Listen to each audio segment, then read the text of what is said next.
ஆண்டவராகிய இயேசு கிறிஸ்துவின் பரிசுத்த நாமத்திற்கு மகிமை உண்டாவதாக. கிறிஸ்து இயேசுவுக்குள் மிகவும் பிரியமான அன்பு சகோதர சகோதரிகளே, இந்த வாரத்தின் முதலாம் நாள் ஞாயிற்றுக்கிழமை மாலையில்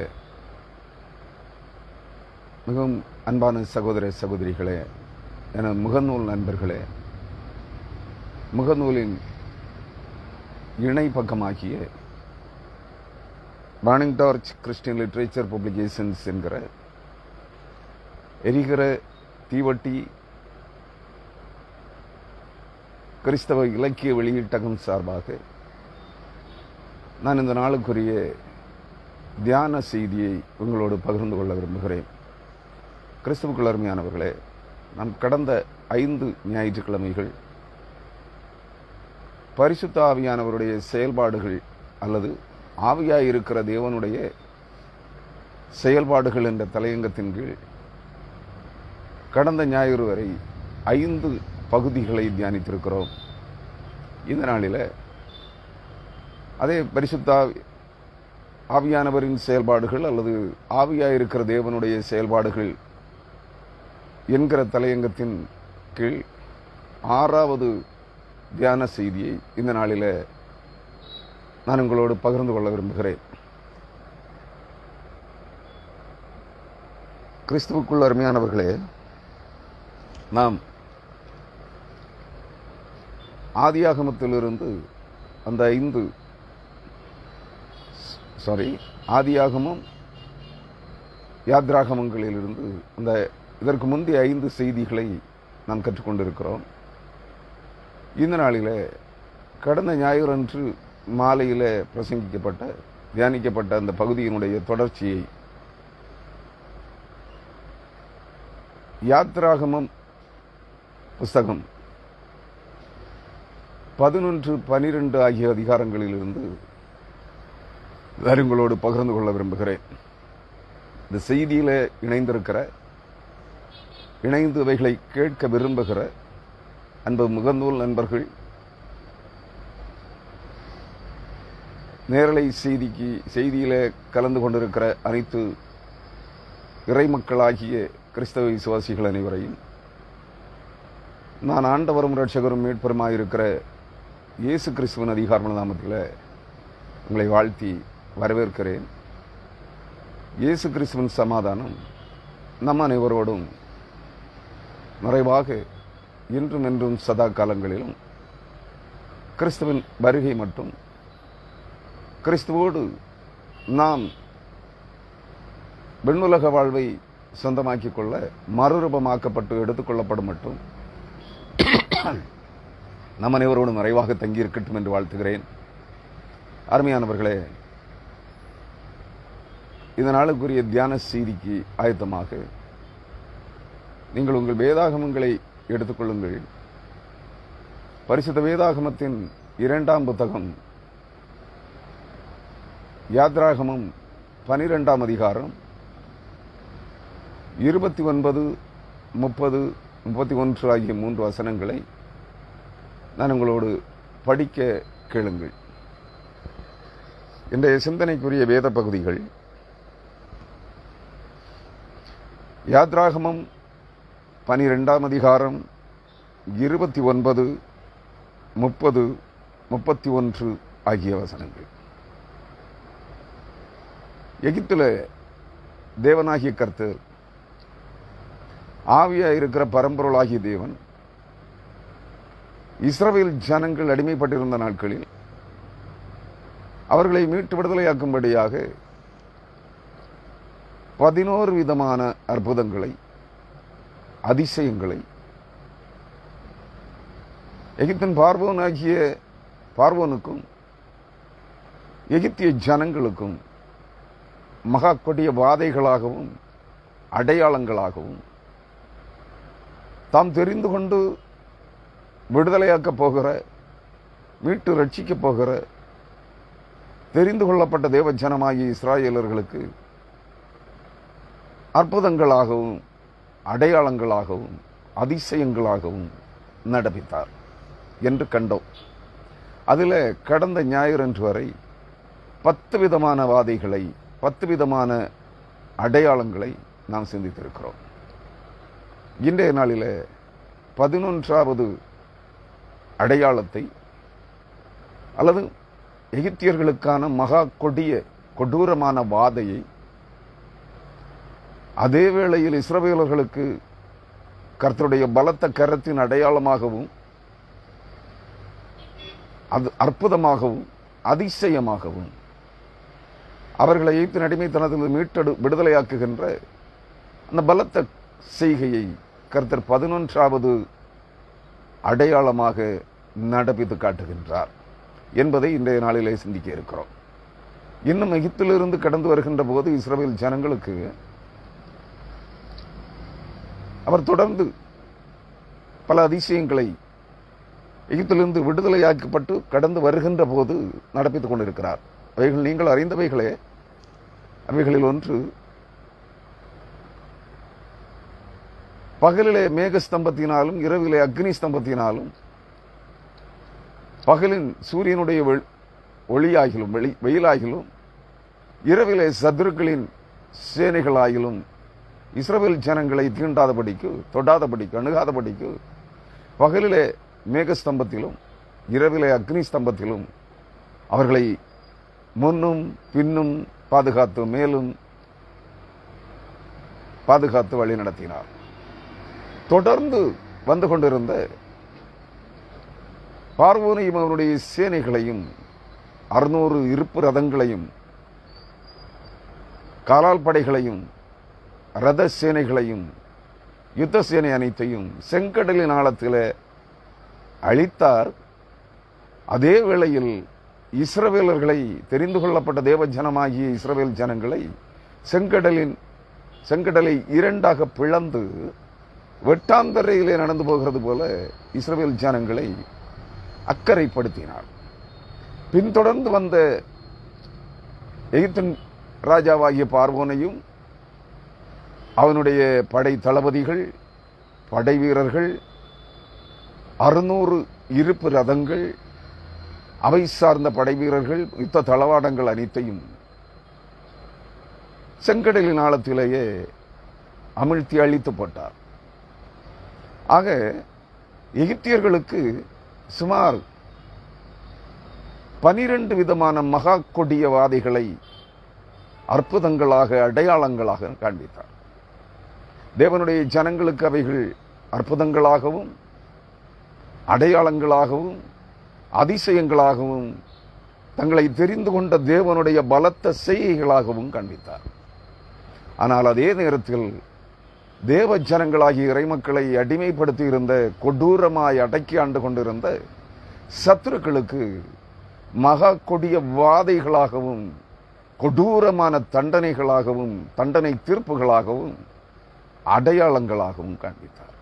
இஸ்ரவேலின் தேவனாகிய சேனைகளின் கர்த்தர் மகா பெரியவர் என்பதை பிரபஞ்சத்தின் எந்த தேவர்களிலும் எந்த தேவர்களுக்கும் சமமானவர் அல்ல, சகல தேவர்களுக்கும் மேலானவர், தேவாதி தேவன் என்பதை, அவர் சகல ராஜாக்களுக்கும் மேலானவர், ராஜாதி ராஜா என்பதை, அவர் சகல பூமியில் இருக்கிற சகல கர்த்தாக்களுக்கும் மேலானவர், கர்த்தாதி கர்த்தா என்பதை இஸ்ரவேலின் சேனைகளின் தேவனாகிய கர்த்தர், அதை தெளிவாக சொல்ல வேண்டுமானால் வானுலக சேனைகளாகிய கெருபீன்கள், செராபீன்கள் என்கிற வானத்து நட்சத்திரங்கள், கோளங்கள் சார்ந்த தேவ தூதர்களின், தேவகுமாரர்களின் சேனைகளின் தேவனாகிய கர்த்தர். அதான் அவருடைய யுத்த சேனை, யுத்த ராணுவம். அந்த யுத்த ராணுவத்தின் அதிபதியாகிய கர்த்தர் தம்முடைய பலத்த கரத்தை, பலத்த வல்லமையை அவர் அங்கே நடப்பித்து காண்பித்தார் என்பதை நாம் கற்றுக்கொண்டு வருகிறோம். அதில் 10 விதமான வாதைகளை, 10 விதமான அடையாளங்களை கடந்த ஞாயிறன்று வரை கற்றுக்கொண்டோம். இந்த நாளில் 11வது அடையாளத்தை, தண்டனை தீர்ப்பை, மகா கொடிய வாதையை அல்லது அற்புதத்தை, அடையாளத்தை நாம் இன்றைய நாளிலே கண்டுகொள்ள இருக்கிறோம். பிற்பகுதிகளை அடுத்த தொடர்ந்து வருகிற நாட்களில் நாம் கற்றுக்கொள்வோம். அருமையானவர்களே, இந்த நாளில் அதற்கேற்ற வண்ணமாக யாத்ராகமம் 12ஆம் அதிகாரம் 28, 29, 30, 31 ஆகிய 3 வசனங்களை படிக்க கேளுங்கள். நடு ராத்திரியில சிங்காசனத்தின் மேல் வீற்றிருக்கும் பார்வோனுடைய தலைப்பிள்ளை முதல் காவல் கிடங்கில் இருக்கும் சிறைப்பட்டவனின் தலைப்பிள்ளை வரைக்கும் எகிப்து தேசத்தில் இருந்த முதற் பேர் அனைத்தையும் மிருக ஜீவன்களின் தலையீற்று அனைத்தையும் கர்த்தர் அளித்தார். அப்பொழுது பார்வோனும் அவனுடைய சகல ஊழியக்காரரும் எகிப்தியர் யாவரும் ராத்திரியிலே எழுந்திருந்தார்கள். மகா கூக்குரல் எகிப்திலே உண்டாயிற்று. சாவில்லாத ஒரு வீடும் இருந்ததில்லை. ராத்திரியிலே அவன் மோசேயையும் ஆரோனையும் அழைப்பித்து, நீங்களும் இஸ்ரவேல் புத்திரரும் எழுந்து என் ஜனங்களை விட்டு புறப்பட்டு போய் நீங்கள் சொன்னபடியே கர்த்தருக்கு ஆராதனை செய்யுங்கள். 32ஆம் வசனம், நீங்கள் சொன்னபடியே உங்கள் ஆடு மாடுகளையும் ஓட்டிக்கொண்டு போங்கள், என்னையும் ஆசீர்வதியுங்கள் என்றான். 33ஆம் வசனம், எகிப்தியர் நாங்கள் எல்லாரும் சாகுறோமே என்று சொல்லி தீவிரமாய் அந்த ஜனங்களை தேசத்திலிருந்து அனுப்பிவிட அவர்களை மிகவும் துரிதப்படுத்தினார்கள் என்பவைகளே. அருமையானவர்களே, எகிப்தியர் தாங்கள் எல்லாரும் சாகுறோமே என்று சொல்லி தீவிரமாய் அந்த ஜனங்களை தேசத்திலிருந்து அனுப்பிவிட அவர்களை மிகவும் துரிதப்படுத்தினார்கள் என்பவைகளே. அதுவரை 10 விதமான வாதைகளை, அடையாளங்களை, அற்புதங்களாய் கண்டவர்கள், மகா கொடிய தண்டனை தீர்ப்புகளாய் கண்டவர்கள் இஸ்ரவேல் ஜனங்களை விடமாட்டோம் என்று கட்டியாய் பிடித்துக் கொண்டிருந்தார்கள்.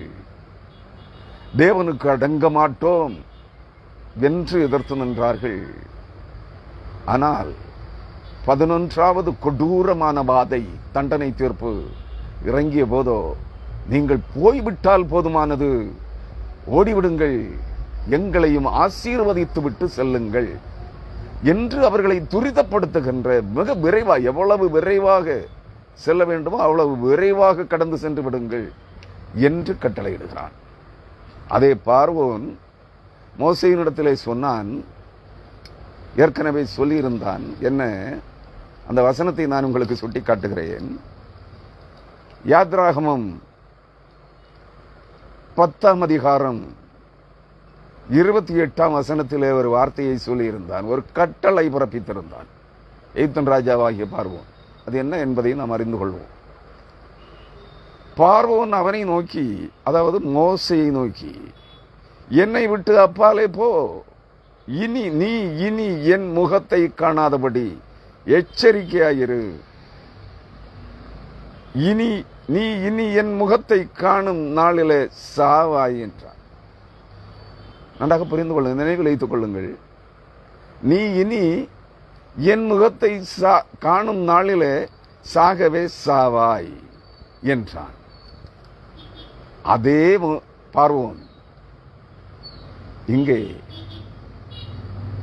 தலைப்பிள்ளை சங்காரம் நடந்தபோது அவனை அழைப்பித்து, நீங்களும் நீயும் உன் ஜனங்களும் உங்கள் ஆடு மாடுகளும் அனைத்தும் உடனடியாக இந்த ராத்திரியிலேயே, நடு ராத்திரியிலேயே என் தேசத்தை விட்டு, என் ஜனங்களை விட்டு புறப்பட்டு போய்விடுங்கள் என்று கட்டளை பிறப்பிக்கிறார்.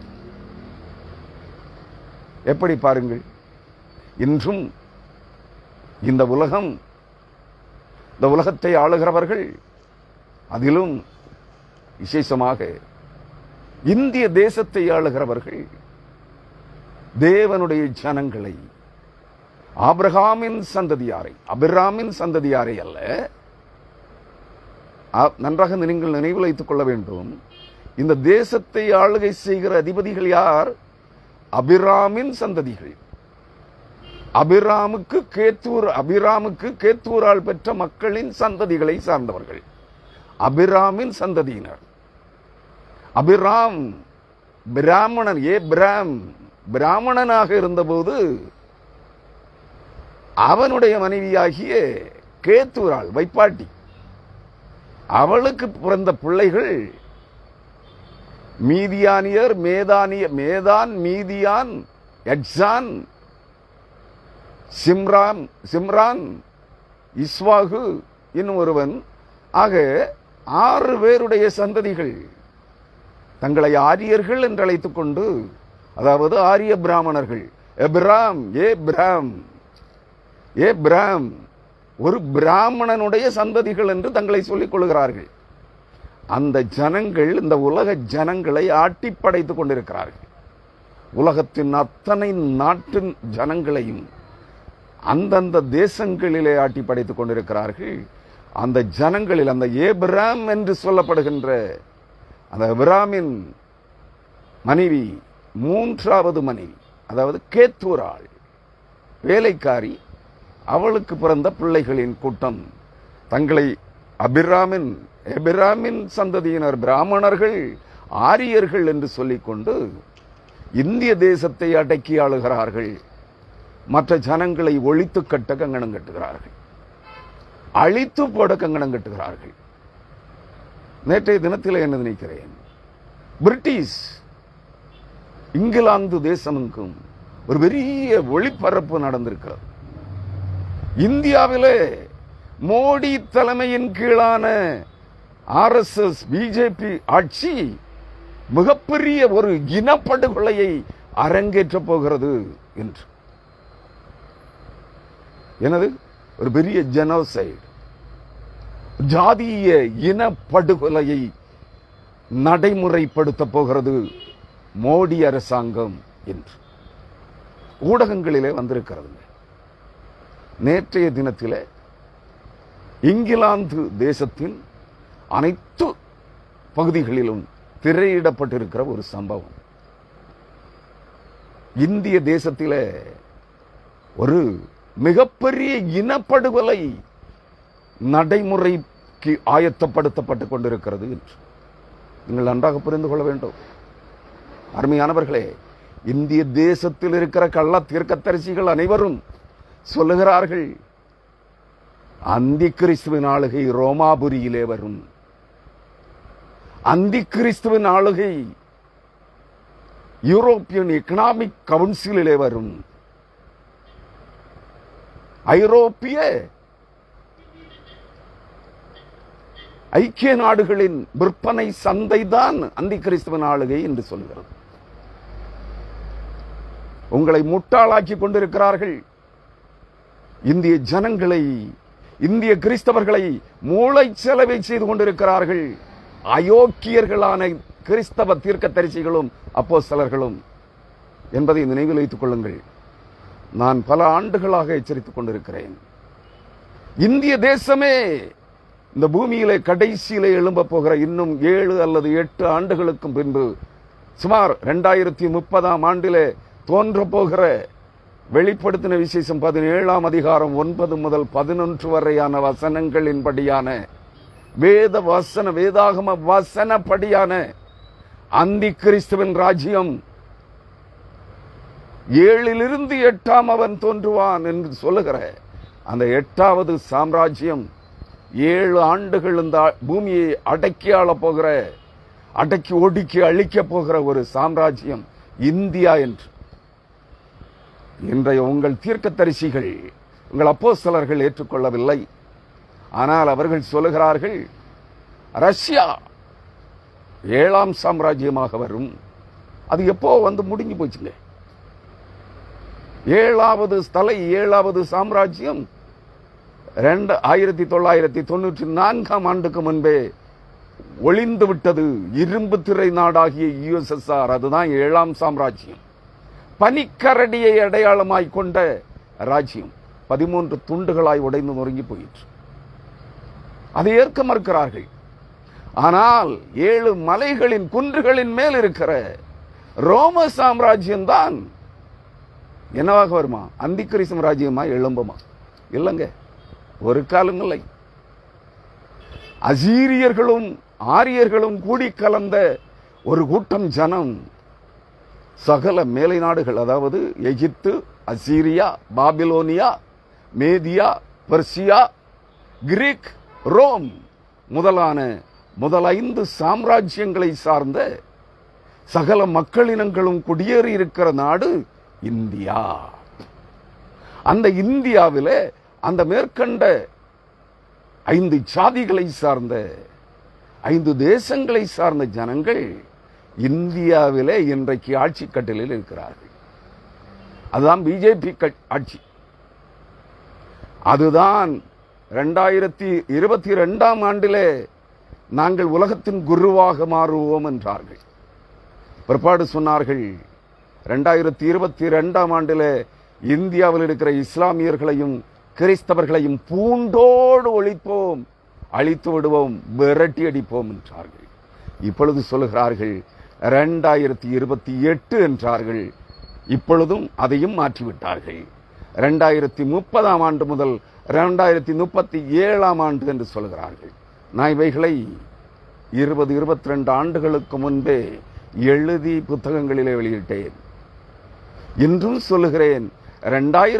முன்பு சொன்னேன் 2022 மீட்பின் பணி ஆரம்பமாகிவிடும். 2028 உலகத்தின் குருவாக 8ஆம் சாம்ராஜ்யமாக இந்தியா மாறும் என்று. ஆனால் தேவன் தம்முடைய காலங்களை சற்று நீட்டி அமைக்கிறார். 1 ஆண்டும் 10 நாட்களும் கூடுதலாகும் என்று சொல்லிவிட்டார். 2023 மீட்பின் பணி ஆரம்பமாகும். 2030ஆம் ஆண்டில் உலகத்தின் குருவாக அந்தி கிறிஸ்துவின் ராஜ்யம் இந்திய தேசத்திலே இடம். அவன் அனுமதி கேட்கிறான். எனக்கு இப்பொழுதே அனுமதி வேண்டும் என்று. முடியாது. தேவ ஜனங்களுடைய மீட்பின் காலம் முடியும் வரை நீ பொறுத்திருக்க வேண்டும் என்று அவனுக்கு கட்டளை பிறப்பிக்கப்பட்டிருக்கிறது.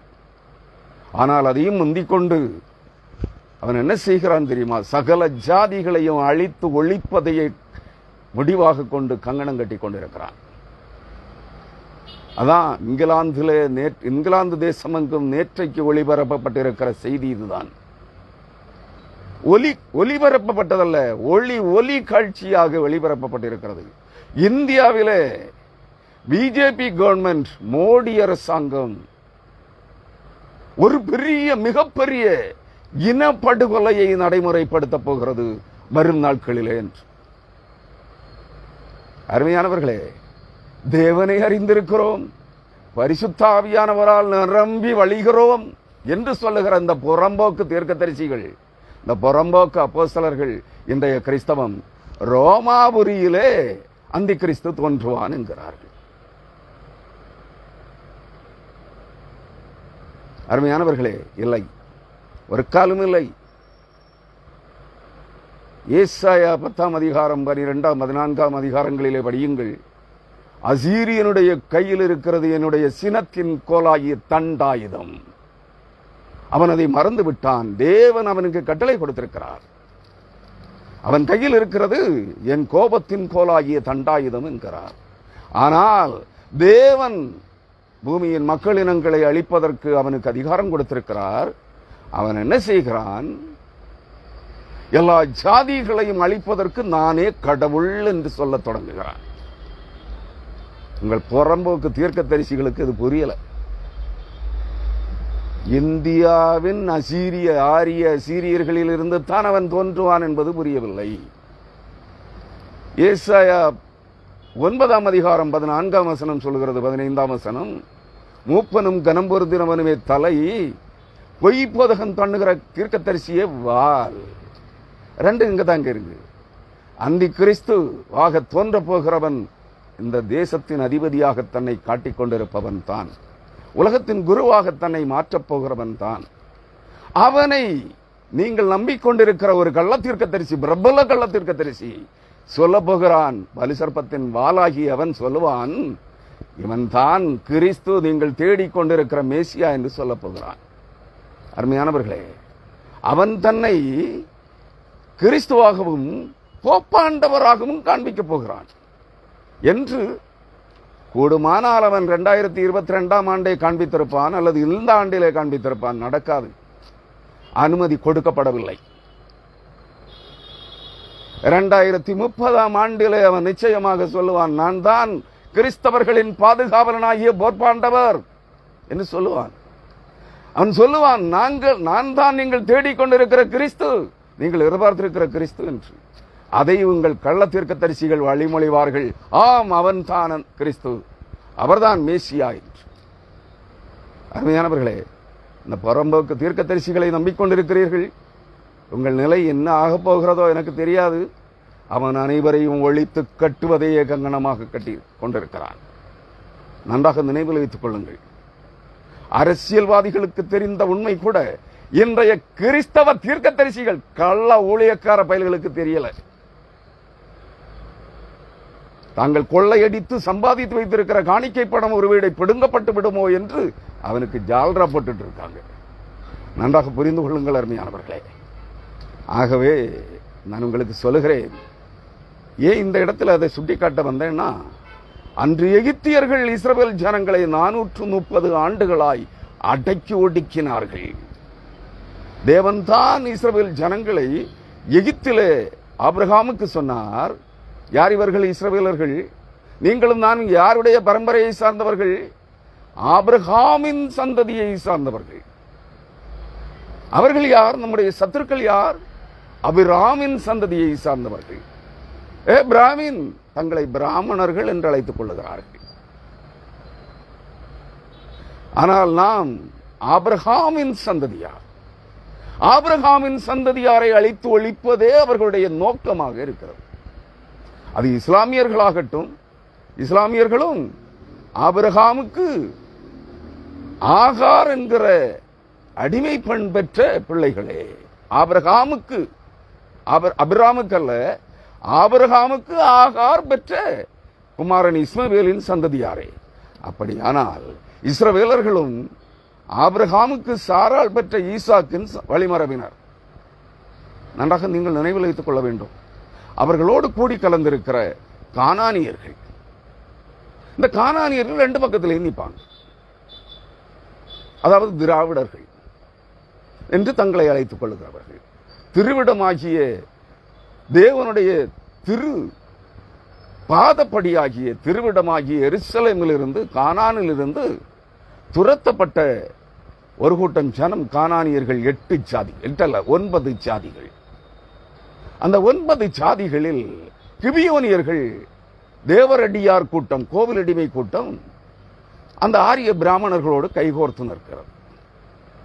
மற்ற 7 ஜாதிகள், அத கடையளு வள்ளல்கள் சார்ந்த வேளிர் குலத்தவர்கள், வெள்ளாளர்கள் அல்ல, பிள்ளை இன மக்கள் அல்ல, ஆனால் வேளிர் குலத்தவர்கள் இன்று தாழ்த்தப்பட்டவர்கள் என்றும் தலித்துகள் என்றும் சுட்டிக்காட்டப்படுகின்ற திராவிடர்கள். 8 ஜாதிகள். இன்னைக்கு நூற்றுக்கணக்கில் அதுக்கு உட்பிரிவுகள் இருக்கு. பிரபலமான 8 ஜாதிகள், கடையளு வள்ளல்களின் சந்ததி அந்த அந்த ஜாதிகள். அவர்களில் பாதி பேர் அங்க நிற்பாங்க, பாதி பேர் இங்க நிற்பாங்க. ஏன்னா அவங்களுக்கு இஸ்ரவேலர்களை பிடிக்காது. கானான் தேசத்தை தேவன் இஸ்ரவேலர்களுக்கு இலவசமாக கொடுத்து விட்டார். அங்கிருந்து கானானியர்களை துரத்தி விட்டார். அவர்கள் இந்தியாவின் தென்கோடியிலே, இந்திய தேசத்திலே குடியேறினார்கள். இந்தியாவின் தென்கோடி மட்டுமல்ல, இந்திய தேசம் எங்கும் பரவி இருந்தார்கள். அவங்க தான் ஆதி திராவிடர்கள். திராவிடர்கள் நன்றாக புரிந்து கொள்ளுங்கள். இந்த கூட்டம் என்ன செய்யாது? பாதி பேர் இந்த பக்கம் நிற்பாங்க, பாதி பேர் அந்த பக்கம் நிற்பாங்க. வேணா கலகம் பண்ணுவாங்க. இப்ப நடக்குது தமிழ்நாட்டில். நீங்க பார்த்துட்டு தானே இருக்கிறீங்க. இதுதான் உண்மை. ஒரு கூட்டம் இங்க நிற்கும், ஒரு கூட்டம் அங்க நிற்கும். சாதி வெறி, சாதிய காழ்ப்புணர்ச்சி. எவன் அடிமைப்படுத்துறானா, எவன் கொடுமைப்படுத்துறதா அவனுக்கு தான் கொடி பிடிக்கும். இன்றைய கிறிஸ்தவம் அப்படித்தானே இருக்கு. ஆகவே சொல்லுகிறேன் அருமையானவர்களே, இஸ்ரவேல் ஜனங்களை தேவன் ஆபிரகாமுக்கு கொடுத்த வாக்கு தத்தத்தின்படி உன் சந்ததி 400 ஆண்டுகள் எகிப்திலே அடிமைகளாயிருப்பார்கள். அந்த வாக்கு தத்தத்தை தேவன் தான் இஸ்ரவேலர்களை எகிப்து தேசத்திலே அடிமைகளாக கொடுத்தார். 430 ஆண்டுகள் டோட்டல். யோசேப்பின் காலகட்டம் 30 ஆண்டுகள். ஆக 430 ஆண்டுகள் எகிப்திலே அடிமைகளாக இருந்தார்கள். அவர்களை எகிப்தியர்கள் பார்வோனும் அவனுடைய சேனைகளும் இஸ்வாகு வம்சத்து மன்னர்களாகிய ராமசேஸ் என்ற பட்டப்பெயர் கொண்ட ஆரியர்கள், எகிப்தியர்களின் மன்னன் பார்வோன் பராவோ என்று சொல்லுகிறவன் இஸ்ரவேல் ஜனங்களை அடிமைகளாக்கினான். அதே இஸ்வாக் வம்ச பிரபு ராமா, அதான் உங்கள் அவதார புருஷன், உங்கள் தேவன். நீங்கள் அறிந்தோ அறியாமலோ அவனை தேவனாக வழிபடுகிறீர்கள். அவனுடைய எகிப்தியரின் ஆவிகளை பரிசுத்தாவி என்று வழிபட்டுக் கொண்டிருக்கிறீர்கள். எகிப்தியரின் தேவர்களை விக்கிரக தேவர்களாக, அந்நிய தேவர்களை கிறிஸ்தவர்கள் என்று சொல்லிக் கொண்டு எகிப்தின் தேவர்களை, அசீரியாவின் தேவர்களை, பாபிலோனின் தேவர்களை, பாபிலோனின் அருவருப்பின் ஆவிகளை, அசீரியாவின் தலை துண்டிக்கப்பட்ட கன்றுக்குட்டியின் ஆவிகளை, எசீரியாவின் தலை துண்டிக்கப்பட்ட வலுசர்ப்பம் ராகாப் என்கிற பறக்கிற பறவைநாகமாகிய வலுசர்ப்பத்தின் வித்தாகிய ராகாப் என்கிற பறக்கிற பறவைநாகத்தின் தலையையும் வாலையும், அந்த மாயையை நீங்கள் தெய்வங்களாக பின்பற்றுகிறீர்கள். மாயையிலே அவதாரம் எடுத்த ஸ்ரீராமன் இஸ்வாகு வம்ச எகிப்தியனும் ஆரியனும் ஆகிய இஸ்வாகு வம்ச பிரபு ஸ்ரீராமனையும் உங்கள் தேவனாக ஆராதித்துக் கொண்டிருக்கிறீர்கள். நீங்கள் இன்று கிறிஸ்தவ உலகத்திலே ஆராதித்துக் கொண்டிருக்கிற சகல விதமான ஆவிகளும் பரிசுத்த ஆவி என்ற போர்வையில் இயேசு கிறிஸ்து என்ற பெயரில் நீங்கள் ஆராதித்துக் கொண்டிருப்பது அனைத்தும் எகிப்தின் ஆவிகளே, அசீரியாவின் கன்றுக்குட்டிகளின் ஆவிகளே, அசீரியாவின் தலை துண்டிக்கப்பட்ட வலுசர்ப்பத்தின் ஆவிகளே, அந்த தலையாகிய கள்ளக்கிறிஸ்துவின் ஆவிகளே, அந்த வாளாகிய கள்ளத்திற்கு தரிசிகளின் ஆவிகளே, வலுசர்ப்பத்தின் பொய்யின் ஆவிகளே, பாபிலோனின் மகாபாபிலோனின் அருவருப்பின் வேசித்தன ஆவிகளே. அது பொய்களைத்தான் உங்களுக்கு பிணைத்துக் கொண்டிருக்கிறது. அந்த பொய்களையே நம்பிக்கொண்டிருக்கிறீர்கள். இந்த தேசத்தை ஆளுகிற அதிபதிகளும் பொய்யிலேயே பிறந்து பொய்யிலேயே வளர்ந்து பொய்யையே மூட்டை மூட்டையாய் அவிழ்த்துவிட்டு உங்களை ஆண்டு கொண்டிருக்கிறார்கள். அவனுக்கு நீங்கள் கொடிபிடிக்கிறீர்கள். அவன் உங்களை அழித்தொழிக்க கணம் கட்டியிருக்கிறான். அதைத்தான் இங்கிலாந்து தேசம் நேற்றைய தினத்திலே வெளியிட்டு காட்சிப்படுத்தி இருக்கிறது. அவர்களுக்கு புரிந்த உண்மை உங்களுக்கு புரியவில்லையே கிறிஸ்தவர்களே, இஸ்லாமியர்களே, புரிந்து கொள்ளுங்கள். வரும் நாட்கள் கொடூரமாக இருக்கும். உங்கள் தீர்க்கதரிசிகளுடைய சமாதானம் ஒன்று விலை போகாது. இந்த பருப்பு மூட்டை, இந்த கள்ள பொய் மூட்டை பருப்புகள் ஒன்றும் விலை போகாது. சமாதானம் இல்லை. திறப்புல ஒரு பயலும் நிற்க மாட்டான். எல்லாமே அவனுக்காக உங்களை ஆயத்தப்படுத்துகிறார்கள். நன்றாக தெரிந்து கொள்ளுங்கள். சொல்லுகிறேன். ஏன் சொல்ல வந்தேன்? எகிப்தின் அடிமைத்தனத்திலிருந்து இஸ்ரவேல் ஜனங்களை விடமாட்டோம் என்று கெட்டியாய் பிடித்துக் கொண்டிருந்த எகிப்திய பார்வோனும் எகிப்தியர்களும் தலைப்பிள்ளை சங்காரம் நடந்தபோது இப்பொழுதே ஓடிவிடுங்கள், இந்த நடு ராத்திரியிலேயே நீங்கள் புறப்பட்டு போக வேண்டும் என்று கட்டளை பிறப்பித்தார்கள். தேவனுடைய பலத்த கரம். நீங்களும் நானும் ஆராதித்துக் கொண்டிருக்கிற யாவே யெகோவா இயேசு கிறிஸ்து என்கிற தேவன் மகா பயங்கரமானவர், ராஜாதி ராஜா, தேவாதி தேவன், கர்த்தாதி கர்த்தா, தேவர்களுக்கெல்லாம் மகாதேவன். நீங்கள் விக்கிரக தோப்பிலே ஆராதிக்கிற மகாதேவன் அல்ல.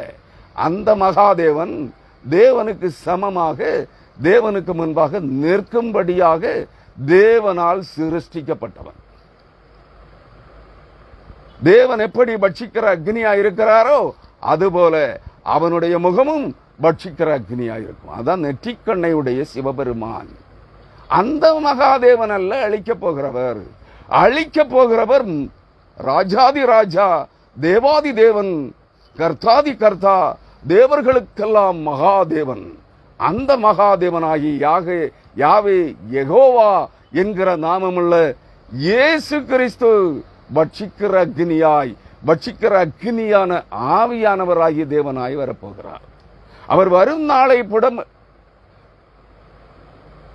சகிப்பவன் யார்? மல்கியா 3ஆம் அதிகாரம் 2ஆம் வசனம். அவர் வருகிறார். ஒருமுறை எருசலேமுக்கு வந்தார், மீண்டும் வருகிறார். அவர் வரும் நாளை சகிப்பவன் யார்? அவர் புடமிடுகிறவனுடைய அக்கினியை போலவும் அவர் வண்ணாருடைய சவுக்காரத்தை போலவும் இருப்பார். உங்களை அக்கினி குகையிலே புடமிடுவார் 7 ஆண்டுகள். வருகிறார் பரிசுத்தாவியானவராகிய தேவன் இயேசு கிறிஸ்து, உயிர் தெழுந்த ஆண்டவராகிய இயேசு கிறிஸ்து உங்களையும் என்னையும் இந்த பூமியின் சகல ஜனங்களின் மத்தியிலிருந்து தெரிந்து கொள்ளப்பட்ட தேவ ஜனங்களை மீட்டு ரட்சிக்கும்படியாய் சாத்தானுக்கும் அவனுடைய சேனைகளின்படியில் இருந்து அந்தி கிறிஸ்துவுக்கும் கள்ள தீர்க்கதரிசிகளின் பிடியிலிருந்து மீட்டு விடுதலையாக்கும்படியாய் வருகிறார்.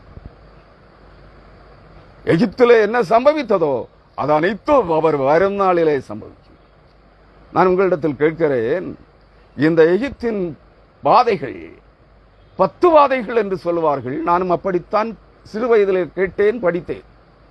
ஆனால் ஆராய்ந்து பார்த்தபோது 10 அல்ல, தலைப்பிள்ளை சங்காரம் வரை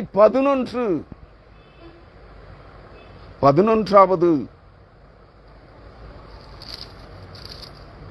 அடையாளம், அற்புதம், மகா கொடிய வாதையை இன்று சிந்திக்கிறோம். அப்பொழுது 11வது மகா கொடூரமான தலைப்பிள்ளை சங்காரம் நடந்தபோது விடமாட்டேன் என்று சொன்ன பார்வோன் ஈத்தியரை, இஸ்ரவேல் ஜனங்களை போய்விடுங்கள், ஓடிவிடுங்கள், உடனடியே இப்பொழுதே போய்விடுங்கள், என் தேசத்தை, என் ஜனங்களை விட்டு புறப்பட்டு போங்கள் என்று சொல்லுகிறான். மோசேயினிடத்திலே சொன்னான், இனி என் முகத்தை நீ காணும் நாளிலே சாவா என்றான். இந்த தேசத்தின் அதிபதிகளும் அப்படித்தான் உங்களிடத்திலே சொல்லுகிறார்கள். கிறிஸ்தவர்களே, இஸ்லாமியர்களே, ஓடி போங்கள் என்கிறார்கள். இல்லை என்றால் ஒழித்து கட்டுவோம் என்கிறார்கள். நடக்காது. தேவன் வல்லவர். தேவன் தன் கை வல்லமையை காண்பிக்க போகிறார். இன்னும் சில மாதங்கள் அல்லது அடுத்த ஆண்டிலே உங்களை மீட்டு விடுதலையாக்குவார். அந்த இஸ்ரவேல் ஜனங்களை எப்படி எகிப்தின் அடிமைத்தனத்திலிருந்து பலத்த கையினாலும் ஓங்கிய பேத்தினாலும் மகா கொடிய வாதைகளினாலும் அற்புதங்களாகவும் அதிசயங்களாகவும் இஸ்ரவேலருக்கு அவைகளை காண்பித்து விடமாட்டேன் என்று கட்டியாய் பிடித்துக் கொண்டிருக்கிறவர்களுக்கு தண்டனை தீர்ப்புகளை அனுப்பி உங்களை மீட்டு விடுதலையாக்கினாரோ அவ்வண்ணமாய் தேவன் தம்முடைய ஜனங்களை மீட்டு விடுதலையாக்கப் போகிறார். அதைத்தான் சவாலிட்டு கேட்கிறேன். உங்கள் தீர்க்கதரிசிகளால் இவைகளில் எதையாகிலும் தங்களுக்கு எதிராக எழும்புகிற சத்துருக்களின் மத்தியிலே நடப்பிக்க திராணி உள்ள ஒரு தீர்க்கதரிசியோ ஒரு அப்போஸ்தலனோ கர்த்தரோடு பேசுகிற ஒரு நாயாகிலும் இந்த கிறிஸ்தவ உலகத்திலே இருக்கிறதா என்று கேட்கிறேன். சொல்ல முடியுமா? எல்லாரும் சொல்றான், நாங்க எல்லாம் கிறிஸ்துவ இயேசு கிறிஸ்துவோடு தினந்தோறும் பேசிக் கொண்டிருக்கிறோம். முகமுகமாய் பொய் பித்தலாட்டம் ஏமாற்றுகிறார்கள். ஒரு வயலும் இயேசு கிறிஸ்துவை காணல, ஆனால் அந்தி கிறிஸ்துவை காண்கிறார்கள். வலு சர்ப்பத்தின் தலையை காண்கிறார்கள். தலை துண்டிக்கப்பட்ட ராகாப் என்கிற பறக்கிற பறவை நாகத்தின் தலை கள்ள கிறிஸ்துவை, அந்தி கிறிஸ்துவை காண்கிறார்கள். தினந்தோறும் காண்கிறார்கள். அதை உங்களுக்கு சாட்சிப்படுத்துகிறார்கள், காட்சியும் படுத்துகிறார்கள். அருமையானவர்களே, நீங்கள் உங்களை சிந்திக்க அழைக்கிறேன்.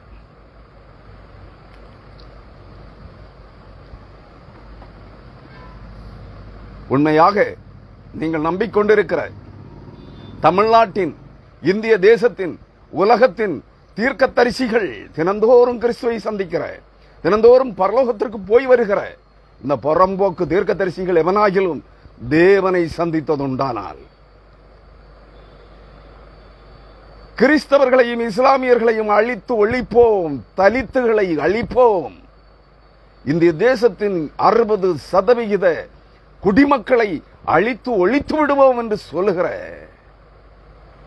இந்த ஆட்சியாளர்களை அழிக்க உங்களிடத்தில் இருக்க பரிசுத்த ஆவியானவருக்கு கட்டளையிடுகிற கள்ள தீர்க்கதரிசிகளே,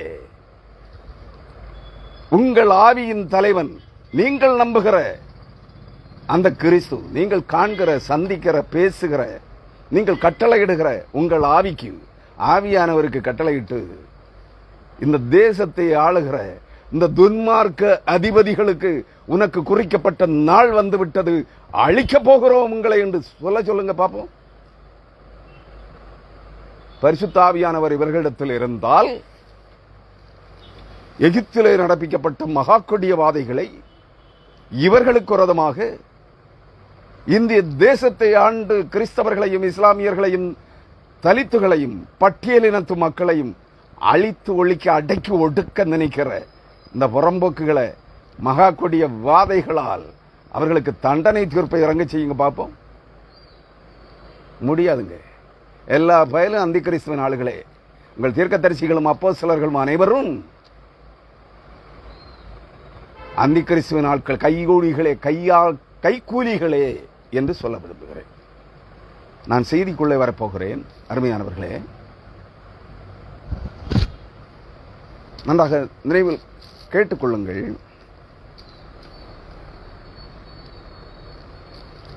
தேவன் நீங்கள் அந்த விடுதலையை பெற வேண்டும் என்றால் சத்துருவின் பிடியிலிருந்து தேவ ஜனங்களாய் அழைக்கப்பட்ட கிறிஸ்தவர்களே, கிறிஸ்துவின் சிலுவை பாடுகளின் வழியாக, கிறிஸ்துவின் ரத்தம் தெளிக்கப்படுதலின் வழியாக, கிறிஸ்துவின் ரத்தம் தெளிக்கப்படுகிற அந்த பயங்கரமான கர்த்தருடைய நாளில நீங்கள் இந்த தேசத்தை ஆளுகிற, உலகத்தை ஆட்டி படைக்கிற இந்த இலுமினாட்டி சங்கத்தின் கைக்கூலிகளாகிய இந்திய தேசத்தின் அதிபதிகளின் பிடியிலிருந்து மிகப்பெரிய எண்ணி பார்க்க முடியாத ஒரு இனப்படுகொலையை அரங்கேற்ற துடித்துக் கொண்டிருக்கிற இவர்களின் கூட்டத்தின் பிடியிலிருந்து நீங்கள் தப்பிக்கப்பட வேண்டுமென்றால், மீட்டெடுக்கப்பட வேண்டுமென்றால், எகிப்தின் இஸ்ரவேல் ஜனங்களுக்கு கொடுக்கப்பட்ட அடையாளத்தை உங்களுக்கு சுட்டி காட்டப் போகிறேன். நீங்கள் கை கொண்டாக வேண்டும். நீங்கள் இனி பலியிட வேண்டாம். அங்கே ஆட்டுக்குட்டிகள் பஸ்கா ஆபீப் மாதம் 14ஆம் தேதியிலே நீங்கள் வீட்டுக்கு உங்கள் வீட்டின் எண்ணிக்கைக்கு தகுந்தபடி ஒரு ஆட்டுக்கடாவையோ ஆட்டுக்குட்டியையோ தெரிந்து கொள்ளுங்கள். 14 நாட்கள் வைத்திருந்து அதை பரிசுத்தப்படுத்தி 14ஆம் நாளிலே ஆபீப் மாதம் 14ஆம் தேதி, அந்த ஆபீப் மாதம் கடந்து சென்று விட்டது. ஆபீப் மாதம் 14ஆம் தேதி தான் பஸ்கா பண்டிகை. அந்த பஸ்கா பண்டிகையில தேவாட்டுக்குட்டியாகிய ஆண்டவராகிய இயேசு கிறிஸ்து பலியிடப்பட்டார் சிலுவையிலே. அதை நம்புகிறாயா? நீ ஆராதிக்கிற ஆண்டவராகிய இயேசு கிறிஸ்து, நீ பின்பற்றி கொண்டிருக்கிற, தினந்தோறும் பார்த்து கொண்டிருக்கிறேன் என்று சொல்லுகிறாயே, பரலோகத்திற்கு தினந்தோறும் போய் வருகிறேன் என்று சொல்லுகிறாயே, அந்த ஆண்டவராகிய இயேசு கிறிஸ்து தான் உனக்காக எனக்காக இந்த கடைசி நாட்களிலே சாத்தானுடைய ஆளுகையின் அதிகாரத்திலிருந்து, இவ்வுலக மாயையின் அடிமைத்தனத்திலிருந்து உங்களை மீட்டு விடுதலையாக்கும்படியாய் பஸ்கா ஆடாக பலியிடப்பட்ட, கல்வாரி சிலுவையிலே பலியிடப்பட்ட ஆண்டவராகிய இயேசு கிறிஸ்து என்று நம்புகிறாயா? நம்பித்தான் ஆகணும். ஏன்னா பஸ்கா ஆடாக வீட்டுக்கு ஒரு ஆட்டுக்குட்டி அடிக்கப்பட்டது 3500 ஆண்டுகளுக்கு முன்பு. சுமார் ஏறத்தாழ 4000 ஆண்டுகள் அல்லது 3500 ஆண்டுகளுக்கு முன்பு எகிப்தின் அடிமைத்தனத்தில் இருந்து இஸ்ரவேல் ஜனங்கள் மீட்டு விடுதலையாக்கப்படும்படியாய் தேவன் கட்டளையிட்ட கட்டளை என்ன? வீட்டுக்கு வீட்டின் ஆட்களின் நபர்களின் எண்ணிக்கையை பொறுத்து ஆண்கள், பெண்கள், குழந்தைகள், பிள்ளைகள் எல்லாருடைய, வயோதிபர், முதியவர் அனைவருடைய, வேலைக்காரர்கள், வேலைக்காரிகள் அனைவருடைய எண்ணிக்கையின்படி ஒரு வீட்டிற்கு தேவையான ஒரு ஆட்டையோ ஆட்டுக்குட்டியையோ தெரிந்தெடுத்து ஆபீப் மாதம் 14ஆம் தேதி, அதாவது இந்திய தேசத்தில் நடைமுறையில் இருக்கிற தமிழ் ஆண்டிலே சித்திரை மாதம் 1ஆம் தேதி, ஏப்ரல் மாதம் உலகெங்கும் கடைபிடிக்கப்படுகிற ஆங்கில ஆண்டிலே நாள்காட்டி ஏப்ரல் மாதம் 14ஆம் தேதி அல்லது 15ஆம் தேதி, தமிழ் ஆண்டிலே சித்திரை மாதம் 1ஆம் தேதி. அதாங்க அந்த பஸ்கா பண்டிகையின் நாள். இஸ்ரவேல் ஜனங்கள் எகிப்தின் அடிமைத்தனத்திலிருந்து மீட்டு விடுதலையாக்கப்பட்ட நாள். தலைப்பிள்ளை சங்காரத்தின் நாள். மகாபரிய சேனையாய் 6 லட்சம் புருஷர்களும் அவர்களை சார்ந்த பெண்களும் 14 வயதிற்கு கீழ்ப்பட்ட ஆண் பிள்ளைகளும் பெண் பிள்ளைகளும் முதியவர்களும் அவர்களுடைய வேலைக்காரரும் வேலைக்காரிகளுமாக சுமார் 35 முதல் 40 லட்சம் ஜனங்கள் ஒரே நாள் ராத்திரி எகிப்தின் அடிமைத்தனத்திலிருந்து மீட்டு விடுதலையாக்கப்படுகிறார்கள்.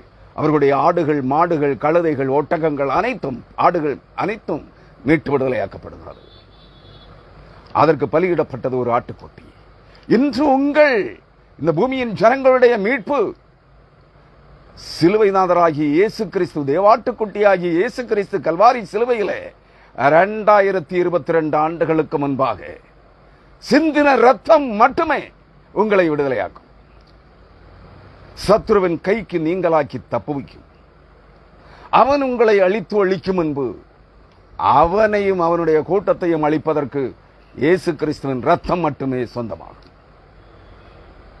இவ்வுலகத்தின் தண்ணீர் முழுக்குகளோ, இந்த உலகத்திலே உங்கள் கள்ள தீர்க்கதரிசிகள், ஆவிக்குரிய அப்பாக்கள் உங்களுக்கு அபிஷேகமாய் வழங்குகிற அந்நிய ஆவிகளோ, அபிஷேகங்களோ உங்களை விடுதலையாக்காது. கிறிஸ்துவின் ரத்தம் மட்டுமே. அந்த ரத்தம் தெளிக்கப்பட போகிறது.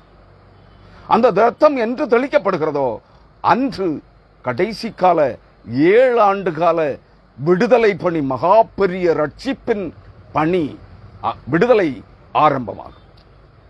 அதை பரிசுத்த பேதுரு முன்னறிவித்திருக்கிறார். கடைசி நாட்களிலே வெளிப்பட ஆயத்தமாக்கப்பட்டிருக்கிற மகா பெரிதான ரட்சிப்பு, குடும்பம் குடும்பமாய், கிராமம் கிராமமாய், கூட்டம் கூட்டமாய், பட்டணம் பட்டணமாய், தேசம் தேசமாய் உங்களோடு மட்டும் மகாதேவனாகிய கர்த்தர் இருக்கிறார். நாங்கள் அவரை ஆராதிக்க உங்களோடு வருகிறோம் என்று புற ஜாதிகளில் 10 பேர் ஒரு கிறிஸ்தவனுடைய இருதயத்திலே நுனித்தோல் விருத்த சேதனம் பண்ணப்பட்ட ஒரு கிறிஸ்தவனுடைய பரிசுத்த ஆவியினால் நிரப்பப்பட்டு இயேசு கிறிஸ்து தெளிக்கப்படுகிற இயேசு கிறிஸ்துவின் ரத்தத்தால் கழுவப்பட்டு பரிசுத்தமாக்கப்பட்டு பரிசுத்த ஆவியினால் நிரப்பப்பட்ட ஒரு கிறிஸ்தவனுடைய நிபந்தனை என்ன? இயேசு கிறிஸ்துவின் ரத்தம் தெளிக்கப்படுதலிலே பரிசுத்தமாக்கப்பட வேண்டும். தண்ணீர் முழுக்கு அல்ல, முழுக்கு ஸ்நானம் அல்ல. இயேசு கிறிஸ்துவின் ரத்தம் தெளிக்கப்படுகிற நாளிலே கிறிஸ்துவின் ரத்தத்தால் கழுவப்பட்டு பரிசுத்தமாக ஆக்கப்பட்ட ஒவ்வொரு கிறிஸ்தவனுடைய வஸ்திர தொங்கலையும் பிடித்துக் கொண்டு புற ஜாதிகளில், புற மதங்களை சார்ந்த அந்நிய தேவர்களை, விக்கிரகங்களை, சிலைகளை, செத்த மனிதர்களின் ஆவிகளை, மரித்த மனித புனிதர்களை ஆராதித்துக் கொண்டிருக்கிற இந்த பூமியின் மக்களினங்களில் ஒவ்வொரு ஜாதியிலும் 10 பேர் ஒவ்வொரு கிறிஸ்தவனுடைய வஸ்திர தொங்கலையும் பிடித்துக் கொண்டு உங்களோட தேவன் இருக்கிறார், நாங்கள் அவரை பணிந்து கொள்ள, அவரை ஆராதிக்க நாங்கள் வருகிறோம் என்று சொல்லி ஒவ்வொருவரும் கூட்டம் கூட்டமாய், குடும்பம் குடும்பமாய் கிறிஸ்துவின் மந்தையிலே சேர்க்கப்படுவார்கள். அந்த நாள் வெகு சீக்கிரமாய் வந்து கொண்டிருக்கிறது. கிறிஸ்துவின் ரத்தம் தெளிக்கப்படுகிற நாள், அது மகாபயங்கரமான நாள். யோவேல் தீர்க்கதரிசியின் புஸ்தகம் 2ஆம் அதிகாரத்தை படியுங்கள். மல்கியா தீர்க்கதரிசியின் புஸ்தகம் 3ஆம் அதிகாரத்தை படியுங்கள். ஆகாய் தீர்க்கதரிசியின் புஸ்தகம் 2ஆம் அதிகாரத்தை படியுங்கள். ஏசாயா தீர்க்கதரிசியின் புஸ்தகம் 13ஆம் அதிகாரத்தை படியுங்கள். எபிரேயருக்கு எழுதின பரிசுத்த பவுல் எபிரேயருக்கு எழுதின புத்தகம் 12ஆம் அதிகாரத்தை படியுங்கள். நீங்கள் பேசுகிற ஆபேல் ரத்தம் பேசினதை பார்க்கலும் தெளிக்கப்படுகிற ரத்தமாம் இயேசு கிறிஸ்துவின் ரத்தத்தின் இடத்திற்கு வந்து சேர்ந்தீர்கள் என்று சொல்லப்பட்டிருக்கிறது. பிற்பகுதியை படியுங்கள். அதே எபிரேயர் 12ஆம் அதிகாரம் கடைசி 4 வசனங்களை படியுங்கள். இன்னும் ஒரு தரம் நான் வானத்தையும் பூமியையும் சமுத்திரத்தையும் அசைய பண்ணுவேன். அந்த நாள் வானமும் பூமியும் குலுக்கப்படுகிற நாள், சமுத்திரமும் வெட்டாந்தரையும் குலுக்கப்படுகிற நாள். அந்த நாள் இடிமுழக்கத்தின் நாள், அந்தகாரத்தின் நாள், கர்த்தருடைய மகா பயங்கரமான நாள். எகிப்தின் மகா கொடிய வாதைகள் வாதிக்கப்பட்ட தண்டனை தீர்ப்புகளாய் இறக்கப்படுகிற நாள். மறந்து போகாதீங்க. பரிசுத்த வேதாகமத்தின் வார்த்தைகள் ஒன்றும் பொய் சொல்லுவதில்லை. ஆனால் இன்றைய கள்ள தீர்க்கதரிசிகளும், கள்ள அப்போஸ்தலர்களும், கள்ள போதகர்களும் வாயை திறந்தால் பொய்களையே ஊதி திரிகிறார்கள். தீர்க்க தரிசனங்களாய், ஆசீர்வாதங்களாய் நீங்கள் அவர்களை ஆவிக்குரிய அப்பாக்கள் என்று அழைத்துக் கொள்கிறீர்கள். கிறிஸ்துவுக்குள் பிரியமானவர்களே, பஸ்கா ஆட்டின் ரத்தம் இஸ்ரவேல் ஜனங்களை எகிப்திலிருந்து மீட்டு விடுதலையாக்கிற்று. கல்வாரி சிலுவையிலே சிந்தப்பட்ட கர்த்தராகிய இயேசு கிறிஸ்துவின் ரத்தம் மட்டுமே உங்களையும் என்னையும் இந்த பூமிக்குரிய மாயையின் அடிமைத்தனத்திலிருந்து, பொல்லாங்கனுக்குள்ளே விழுந்து கிடக்கிற இந்த மாயையினும் மகா அந்தகார சக்தியின் அடிமைத்தனத்திலிருந்து உங்களையும் என்னை மீட்டு விடுதலையாக்கும் என்பதை நினைவில் வைத்துக் கொள்ளுங்கள். தேவை ஒன்றே, மரியாள் தேவையானது ஒன்றே. மரியாள் தன்னை விட்டெடுபடாத நல்ல பங்கை தெரிந்து கொண்டாள், கிறிஸ்துவை தெரிந்து கொண்டாள். மார்த்தாள் கிறிஸ்துவை உபசரிக்க விரும்பினாள். சமையல் அறையிலே அவருக்கு பலவிதமான பக்குவப்படுத்தப்பட்ட உணவுகளை சமைக்க தொடங்கினாள். இன்றைய கிறிஸ்தவம் மார்த்தாளை போல் இருக்கிறது. நாறிக்கொண்டிருக்கிற கிறிஸ்தவமே. மார்த்தாள் சொன்னால், லாசருவின் உயிரோடு எழுப்பும்படியாய் வந்தபோது, ஆண்டவரே இப்பொழுது நாறுவே 4 நாள் ஆயிற்றே. ஆம், இன்றைய கிறிஸ்தவம் மார்த்தாளை போன்ற உலக காரியங்களிலே மூழ்கி கிடக்கிற நாரி போன, கெட்டு நாரி ஊத்தையாய் போன, அழுக்காய் போன கிறிஸ்தவம். ஆனால் மரியாள் பாவி, மகா கொடிய பாவியாக இருந்தவள், 7 பிசாசுகளால் கட்டப்பட்டிருந்தவள், பலரோடு பல ஆண்டுகள் விபச்சாரம் செய்தவள், கல்லறிந்து கொல்லப்படுவதற்காக ஆயத்தமாக்கப்பட்டவள், கிறிஸ்துவினால் மீட்டு விடுதலையாக்கப்பட்டவள். அவள் தேவையானது ஒன்றே என்று அறிந்தாள். தன்னை விட்டெடுபடாத நல்ல பங்காகிய பரலோக ராஜ்யமாகிய கிறிஸ்துவையை தெரிந்து கொண்டாள். அவருடைய பாதத்திலே அமர்ந்து கற்றுக்கொண்டாள். மரித்து உயிர்த்தெழுந்த ஆண்டவராகிய இயேசு கிறிஸ்து அவளுக்கே காட்சி கொடுத்தார். முதலாவது, மகா பாவங்களிலும் அருவருப்புகளிலும் உலக காரியங்களிலும் புதைந்து கிடக்கிற போலி பக்தி வேடதாரி கிறிஸ்தவமே, மனம் திரும்பு மரியாளை போல் நான் பாவி என்பதை ஒத்துக்கொள். மரணத்திற்கு தப்ப கிறிஸ்துவின் ரத்தமே உன்னை மீட்டு விடுதலையாக்கும். உன் பாவங்களை கழுவும்.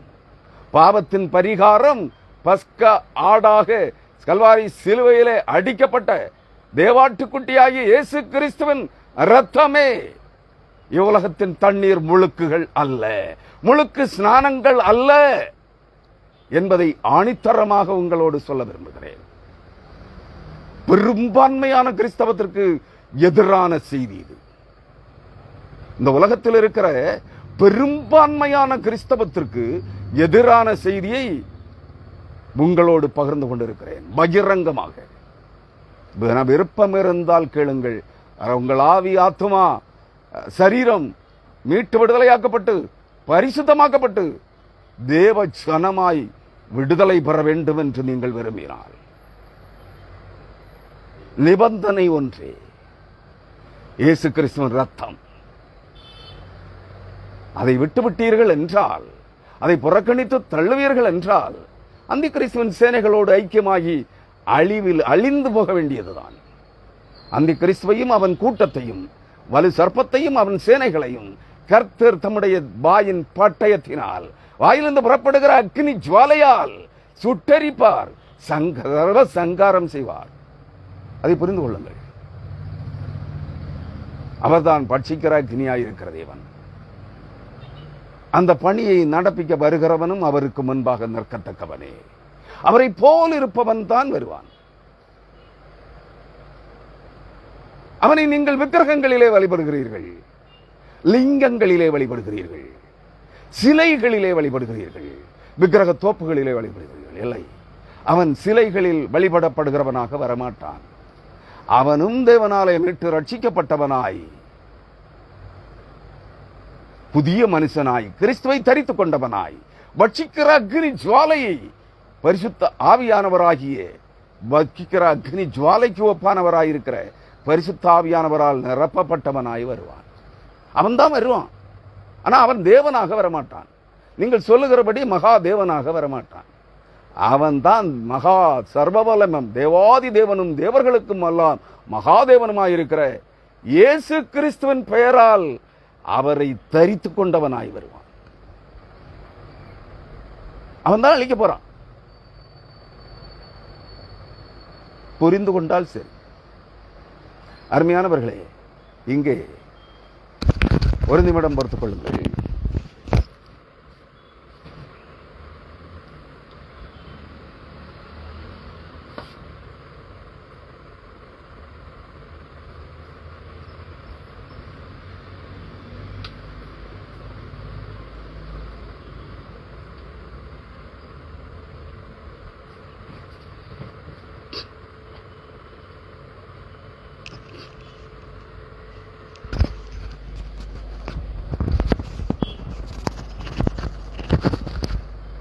யாத்திராகமம் 11ஆம் அதிகாரம் 1ஆம் வசனம். அப்பொழுது கர்த்தர் மோசேயை நோக்கி, இன்னும் ஒரு வாதையை பார்வோன் மேலும் எகிப்தின் மேலும் வரப்பண்ணுவேன். அதற்கு பின் அவன் உங்களை இவ்விடத்திலிருந்து போக விடுவான். அதற்கு பின் அவன் உங்களை இவ்விடத்திலிருந்து போக விடுவான். சமூலமாய், முழுவதும் சமூலமாய், ஒரு பொடி, ஒரு ஆட்டுக்குட்டி கூட, ஒரு கோழி குஞ்சு கூட மீந்திருக்காமல் சமூலமாய் உங்களை போக விடுவான். போக விடுவதும் அல்லாமல் உங்களை இவ்விடத்திலிருந்து துரத்தியும் விடுவான் என்று சொல்கிறார். என்ன செய்ய சொல்கிறார்? இப்பொழுது நீங்கள் ஒவ்வொருவனும், 2வது வசனம், யாத்திராகமம் 11:2, அப்பொழுது அவன் உங்களை துரத்தி விடும்போது நீங்கள் செய்ய வேண்டிய காரியம் என்ன? ஒவ்வொருவனும் அவனவன் அயலானிடத்திலும், ஒவ்வொருத்தையும் அவள் அயலாளிடத்திலும், அயல் வீட்டுக்காரிகளிடத்திலே, தங்கள் குடியிருந்த பகுதிகளிலே தங்களை சூழ்ந்து வாழ்ந்து கொண்டிருந்த ஆரியர்களிடத்திலே, எகிப்தியர்களிடத்திலே என்ன கேட்கணுமா? வெள்ளி உடைமைகளையும் பொன்னுடைமைகளையும் கேட்கும்படி ஜனங்களுக்கு சொல். அப்படியே கர்த்தர் எகிப்தியரின் கண்களில் தயவு கிடைக்கும்படி செய்தார். மோசே என்பவன் எகிப்து தேசத்தில் பார்வோனுடைய ஊழியக்காரரின் பார்வைக்கும் ஜனங்களின் பார்வைக்கும் மிகவும் பெரியவனாயிருந்தான். ஏன் அவன் பெரியவனாயிருந்தான்? பார்வோனின் பார்வைக்கும், பார்வோனுடைய ஊழியக்காரரின் பார்வைக்கும், எகிப்து தேசத்தின் ஜனங்கள் அனைவருடைய பார்வைக்கும் மோசே மிகவும் பெரியவனாயிருந்தான். யார் பெரியவன் பூமியின் ஜனங்கள் மத்தியிலே? தன் காலத்திலே பிரதான ஆசாரியனாக தன் தலையின் மேல் கர்த்தருடைய பரிசுத்த அபிஷேக தைலம் வார்க்கப்பட்டு ஊற்றப்பட்டு அபிஷேகம் பண்ணப்பட்டவனே தன் காலத்தில் இருக்கிற ஜனங்களில் மிகவும் பெரியவன், அரசர்களை பார்க்கிலும்.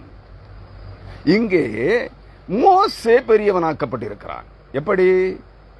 அதான் ஆண்டவர் சொன்னார், நான் உங்களுக்கு ஏற்கனவே பிரசங்கித்திருக்கிறேன், பார்வோனுக்கு உன்னை தேவனாக்கினேன். தேவன் தம்முடைய மகிமையை வேறு ஒருவருக்கும் கொடுக்கிற தேவன் அல்ல. ஆனால் அந்த தேவன், இந்த வசனம் ஏசாயா தீர்க்கதரிசியின் புத்தகத்தில் இருக்குங்க. தேவன் தம்முடைய மகிமையை, யாவே யெகோவா என்கிற பரிசுத்தரான தேவன் தம்முடைய மகிமையை வேறு ஒருவருக்கும் கொடுக்கிறவர் அல்ல என்று வாக்குரைத்திருக்கிறார். அந்த மகா பயங்கரமான தேவன், மகா பரிசுத்தரான தேவன் பார்வோனுக்கும் எகிப்தியர்களுக்கும் மோசேயை தேவனாக்கினார். ஏன்? தனக்கு பதிலாக எகிப்தியருக்கும் பார்வோனுக்கும் மோசே தேவனாக இருந்தான். காரணம் என்ன? மோசே தேவனுடைய உன்னத வீட்டிலெங்கும் உண்மை உள்ளவனாயிருந்தான். காரணம் என்ன? நீங்கள் அதை புரிந்து கொள்ள வேண்டும். நான் வசனத்தை எல்லாம் சுட்டி காட்டுறேன், நீங்க எடுத்து படிச்சுக்குங்க. இன்றைக்கு புறம்போக்கு உங்க கள்ள தீர்க்கதரிசிகளும் கள்ள அப்போஸ்தலர்களும் 198% கிறிஸ்தவர்களும் சொல்லுகிறார்கள், வரப்போகிற இயேசு கிறிஸ்துவின் சாட்சிகள் அல்லது பிதாவாகி தேவனுடைய பரிசுத்தாவியானவருடைய சாட்சிகள் யாராம்? ஏனோக்கும் எலியாவும் என்கிறார்கள். சுத்த போய். எலியா ஒருவன் மோசே. வெளிப்படுத்தின விசேஷம் 11ஆம் அதிகாரத்திலே முதல் 10 வசனங்களை படியுங்கள். வேண்டும் போதெல்லாம் 8ஆம் சாம்ராஜ்யத்தையும் அந்தி கிறிஸ்துவையும் கள்ளத்தீர்க்கதரிசியையும் அவனுடைய சேனைகளையும் அவர்களை பின்பற்றுகிறவர்களையும் அழித்து ஒழிப்பதற்கு வானத்திலிருந்து அக்னியை இறங்க பண்ணவும் மகா கொடிய வாதைகளை நடப்பிக்கவும் அதிகாரம் பெற்ற 2 சாட்சிகள் யாரவர்கள்? அவர்கள் இருவரும் சர்வலோகத்தின் பூமியின் பூலோகத்தின் தேவனுக்கு முன்பாக நிற்கிற அபிஷேகம் பெற்ற சாட்சிகள். யாரவர்கள்? சர்வலோகத்திற்கும் ஆண்டவராயிருக்கிறவருக்கு முன்பாக நிற்கிற அபிஷேகம் பெற்ற 2 ஒலிவ மரங்கள், 2 விளக்கு தண்டுகள் என்று சொல்லுகிறார். இதை தீர்க்க தரிசனம் முன்னுரைத்திருக்கிறது. சகரியா தீர்க்கதரிசியின் புஸ்தகம் 4ஆம் அதிகாரம் கடைசி வசனம். சகரியா கர்த்தரிடத்திலே கேட்கிறான், ஆண்டவரே, இது என்ன? 2 ஒலிவ மரங்களை காண்கிறேன், அவைகளின் கிளைகளை காண்கிறேன், அவைகள் என்ன என்று கேட்கிறான். 2 முறை கேட்கிறான். 2வது முறை அவனுக்கு அவர் பரிசொல்கிறார், இவைகள் என்னதென்று உனக்கு தெரியாதா?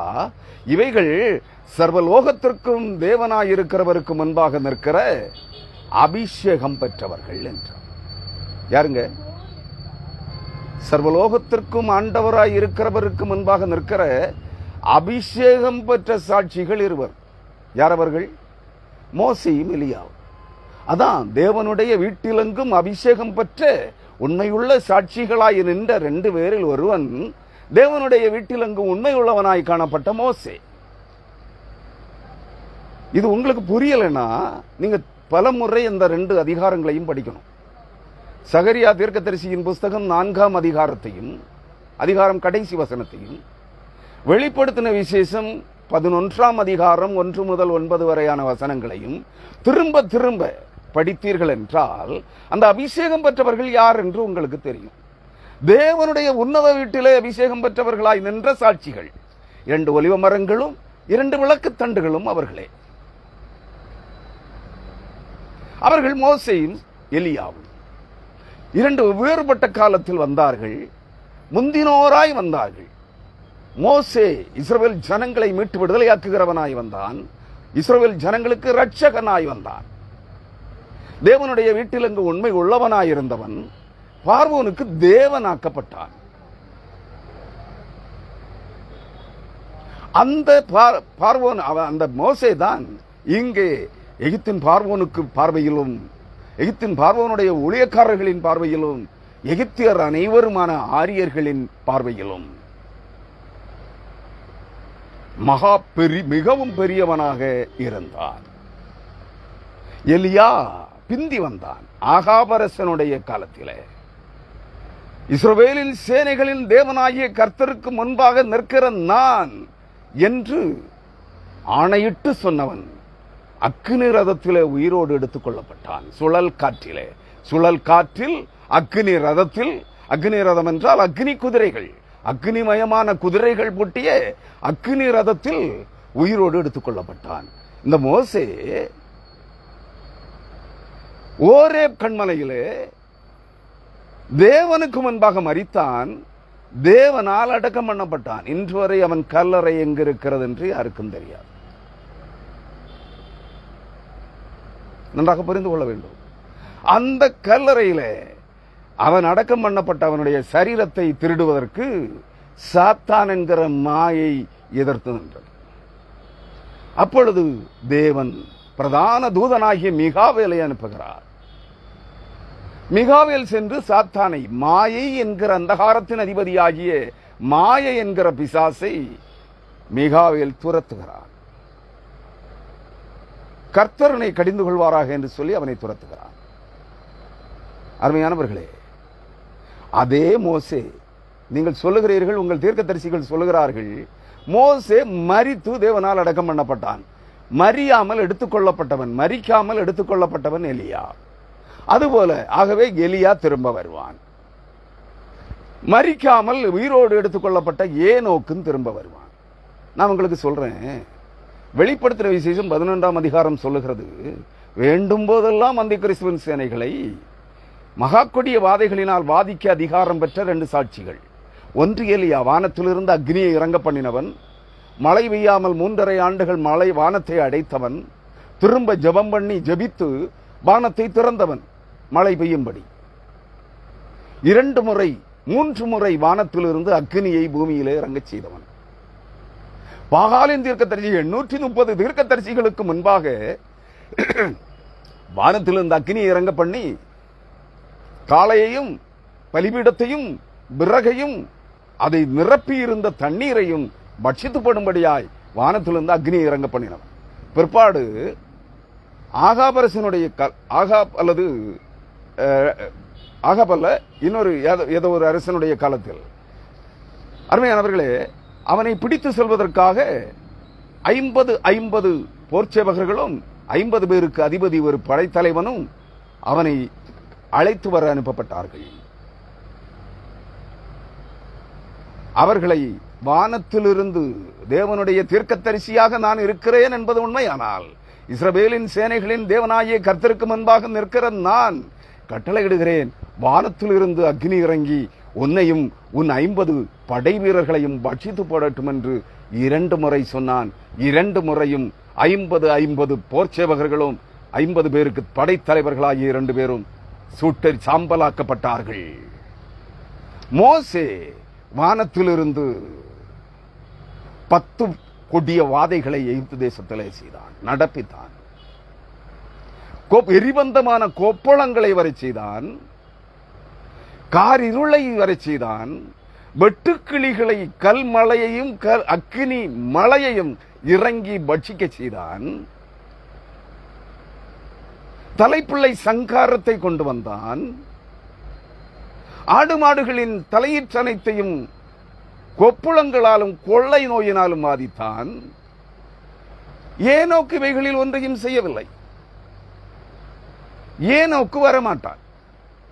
ஏனோக்கு பரலோக ராஜ்யம் பூமிக்கு இறங்கி வருகிற போது தான் முன்னிருந்த இடமாகிய இந்த பூமியை நிரப்பி இருக்கிற, பூமியில் 2/3 பங்கு பகுதிகளை நிரப்பி கொண்டிருக்கிற சமுத்திரம் விலக்கப்பட்டு ஏதேன் தோட்டம் தேவனுடைய ராஜ்யம் பரலோக ராஜ்யம் பூமிக்கு இறங்கி வருகிற போது அந்த பரலோக ராஜ்யத்தில் அந்த ஏனோக்கு இருப்பார். ஏனோக்கு பரலோக ராஜ்யம் எடுத்துக்கொள்ளப்பட்டதற்கு அடையாளமாயிருக்கிறான். அதே ஏனோக்கு பரலோக ராஜ்யம் பூமிக்கு வரும்போது அந்த பரலோக ராஜ்யத்திலே இருப்பான். இந்த அபிஷேக சாட்சிகளில் ஒருவன் ஏனோக்கு அல்ல, இந்த மோசேயும் எலியாவும். நான் ஒரு காரியத்தை கூட உங்களுக்கு சுட்டி காட்டுகிறேன். இயேசு கிறிஸ்து ஒலிவ மலையிலே மறுரூபமானார். மறுரூபமாகும் போது அவரோடு கூட 3 சீடர்கள் நின்றார்கள். பேதுரு, யாக்கோபு, யோவான் ஆகிய 3 பேர் நின்றார்கள். அவர்கள் இயேசு கிறிஸ்துவின் முகம் சூரியனை போல பிரகாசித்ததை கண்டார்கள். அப்பொழுது மேகத்தில் மோசேயும் எலியாவும் அவரோடு பேசிக் கொண்டிருப்பதை கண்டார்கள். சீடர்கள் கேட்டார்கள், ஆண்டவரே, உமக்கு ஒரு கூடாரமும் மோசேக்கு ஒரு கூடாரமும் எலியாவுக்கு ஒரு கூடாரமாக 3 கூடாரங்களை இந்த ஒலிவ மலையிலே போட்டு நாம் இங்கேயே தங்கியிருப்போமே என்றார்கள். ஆமா, நான் கேட்கிறேன், உங்க கள்ள தீர்க்கதரிசிகளை பார்த்து, உங்களை பார்த்தல்ல, நீங்கள் நம்பிக்கொண்டிருக்கிற உலக தீர்க்கதரிசிகளை பார்த்து கேட்கிறேன். மரித்து போய் தேவனால் அடக்கம் பண்ணப்பட்ட மோசே இயேசு கிறிஸ்துவுக்கு ஒலிவ மலையிலே எப்படி காட்சி கொடுத்தான்? அவன் செத்து போனவன் திரும்ப வர முடியாத, தேவனால் அடக்கம் பண்ணப்பட்டவன், தேவன் அவனுடைய ஆத்மாவை பரலோகத்திற்கு கொண்டு சென்றார். அந்த பரலோகத்திலே கொண்டு செல்லப்பட்ட ஆத்மா, ஏனெனில் அவன் தேவனுடைய வீடு, உன்னத வீடாகி தேவனுடைய பரலோகத்தில் அவன் அபிஷேகம் பெற்ற சாட்சிகளில் ஒருவன், 2 ஒருவன். அந்த 2 சேர்ந்து இயேசு கிறிஸ்துவை சந்திக்கிறார்கள். ஏனெனில் இயேசு கிறிஸ்துவே தேவன். இயேசு கிறிஸ்துவை சந்திக்கிறார்கள். இந்த புறம்போக்கு தீர்க்கதரிசிகள் எல்லாம் யாரு? அபிஷேகம் பெற்ற சாட்சிகளா? இல்லங்க, அந்நிய ஆவிகளால் நிறைந்திருக்கிறார்கள் என்பதை புரிந்து கொள்ளுங்கள். வரப்போகிற சாட்சிகள் அவர்கள் 2 மோசேயும் எலியாவும் வெவ்வேறு காலத்தில் வந்தார்கள். இனி வேற ஒரு வசனம் சொல்லுகிறது, முந்தினோர் பிந்தினோராயும் பிந்தினோர் முந்தினோராயும் இருப்பார்கள். முந்தி வந்தவர்கள் 2 பேரும் பிந்தி வரப்போகிறார்கள். கடைசி நாட்களிலே பரிசுத்தவான்கள் எடுத்துக்கொள்ளப்பட்ட பிற்பாடு வரப்போகிறார்கள். அதான் முந்தினோர் அனைவரும் பிந்தினோராயிருப்பார்கள், பிந்தினோர் முந்தினோராயிருப்பார்கள். எடுத்துக்கொள்ளப்படுகிற பரிசுத்தவான்கள் இனி கிறிஸ்துவின் நாளிலே, கிறிஸ்துவின் சரீரமாகிய சபை ஆகிய மணவாட்டி பரிசுத்தவான்களின் சபை எடுத்துக்கொள்ளப்படுகிற நாளிலே பிந்தினோர் அனைவரும் முந்தினோராய் எடுத்துக்கொள்ளப்படுவார்கள். முந்தி வந்த 2 பரிசுத்தவான்கள் மோசேயும் எலியாவும் பிந்தினோராயிருப்பார்கள். எப்போ? பரிசுத்தவான்களின் சபை எடுத்துக்கொள்ளப்பட்ட பிற்பாடு அந்தி கிறிஸ்து வெளிப்படுவான்.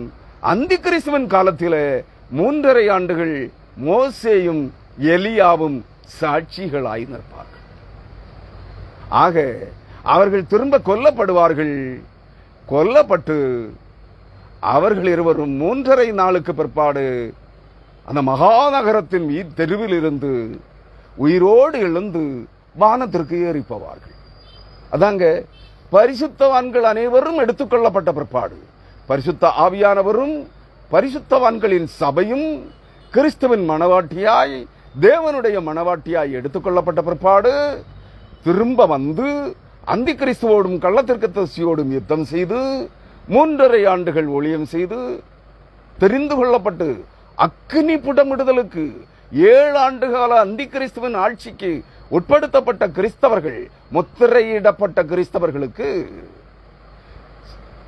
உதவியாக கை கொடுத்து 3.5 ஆண்டுகள் முடிவில் சாத்தானால் ஸ்ரீராமா தி எர்த்லி சுப்ரீம் காட் என்கிற அந்த கம்ப்யூட்டர் மனிதனால் கொல்லவும் கொலை செய்யவும் அதிகாரம் செய்யத்தக்க அதிகாரம் உள்ளவனாக உருவாக்கப்படுகிற ஒரு எந்திர மனிதன் ஸ்ரீராமா என்ற பெயரை தரித்து அந்த எந்திர மனிதன் இந்த 2 சாட்சிகளையும் கொலை செய்வார். 3.5 நாள் அவர்களுடைய சரீரங்கள் தெருவீதியிலே கிடக்கும். மகாநகரத்தின் தெருவீதியிலே எந்த இடத்தில் அவர்களுடைய சரீரங்கள் கொல்லப்பட்டு கிடக்கிறதோ, எந்த இடத்திலிருந்து கிறிஸ்துவின் சபை எடுத்துக் கொள்ளப்பட்டதோ அந்த இடத்திலே, அந்த மகாநகரத்தின் வீதியிலே தெருவிலே மோசே எலியா ஆகிய இருவருடைய சடலங்களும் 3.5 நாள் மட்டும் அவர்கள் ஊழியம் செய்தது 3.5 ஆண்டுகள். அவர்களுடைய கொல்லப்படுவது பாதாளத்திலிருந்து ஏறி வருகிற ஜனக்கூட்டத்தின் மத்தியிலிருந்து பாதாளத்திற்குரிய ஜனங்கள் அந்தி கிறிஸ்துவின் சேனைகளின் நடுவில் இருந்து ஏறி வருகிற ஒரு மிருகம், விஞ்ஞான அறிவு பெருக்கத்தின் முதிர்ச்சி ஒரு மனிதனை எந்திர மனிதனாக உருவாக்கி பேசவும் கொல்லவும் நடக்கவும் செய்யத்தக்கதாக ஒருவனை உருவாக்கி 8ஆம் சாம்ராஜ்யத்தின் இந்த பூமிக்குரிய தேவன் என்று நிலைநிறுத்துவார்கள். அதற்கு பெயர் ஸ்ரீராமா. அதற்கு பெயர் ஸ்ரீராமா, தி எர்த்லி சுப்ரீம் காட். அதைத்தான் நீங்க இன்றைக்கும் வணங்கிக் கொண்டிருக்கிறீர்கள். ஆவி வணக்கத்திலே பரிசுத்த ஆவியானவர் என்ற பெயரால் அதைத்தான் ஆராதித்துக் கொண்டிருக்கிறார்கள் உங்கள் தீர்க்கதரிசிகள். ஏன்னா இவரிடத்தில் சத்தியத்தை எதிர்பார்க்க முடியாது. வாய திறந்தா பச்சை பொய், கபடம், பித்தலாட்டம், ஏமாற்று, வஞ்சகம், எப்படி கொள்ளையடிப்பது. அருமையானவர்களே, அந்த மிருகம் இவர்களை கொலை செய்யும். 3.5 நாட்கள் அவர்களுடைய பிரேதங்கள் எந்த இடத்திலே கொல்லப்படுகிறார்களோ நடு தெருவிலே அந்த இடத்திலே கிடக்கும். சகல ஜாதிகளும் மகிழ்ந்து களிகூர்ந்து வெகுமதிகளை அவர்கள் ஒவ்வொருவருக்கும் அனுப்பி கொண்டிருப்பார்கள். பூமியின் சகல ஜனங்களுடைய கண்களும் அதை காணும். அதான் internet, satellite, television, smart phone உங்கள் சொல்லுகிறது உலக விஞ்ஞானிகள். வரும் நாட்கள் 6G 6G கட்டளை வருகின்ற போது உங்கள் சரீரங்களே தொலைக்காட்சிகளாக மாறும், ஸ்மார்ட் போன்களாக மாறும். அன்று எல்லா மனிதர்களின் நெற்றியிலும் அல்லது முன்னங்கை முற்பகுதியிலும் விரல் இடுக்கிலும் சிப் பொருத்தப்பட்டிருக்கும். 666. அப்ப உங்க சரீரங்களே எலக்ட்ரானிக் எந்திரங்களாய் செயல்பட தொடங்கும். அனைவருடைய கண்களும் காணும். அப்பா ஐயோன்னு கூப்பிடுவீங்க. அப்பொழுது தேவன் இங்கே ஏறி வாருங்கள் என்று சொல்ல ஒரு சத்தம் கேட்கும். அந்த சத்தத்தையும் கேட்பீங்க. அதான் 6G கட்டளை, மின்னணு அலை. ஸ்மார்ட் போன்ஸ் இன்றைக்கு 4G, 6G அப்ப வந்திருக்கும். நன்றாக புரிந்து கொள்ளுங்கள்.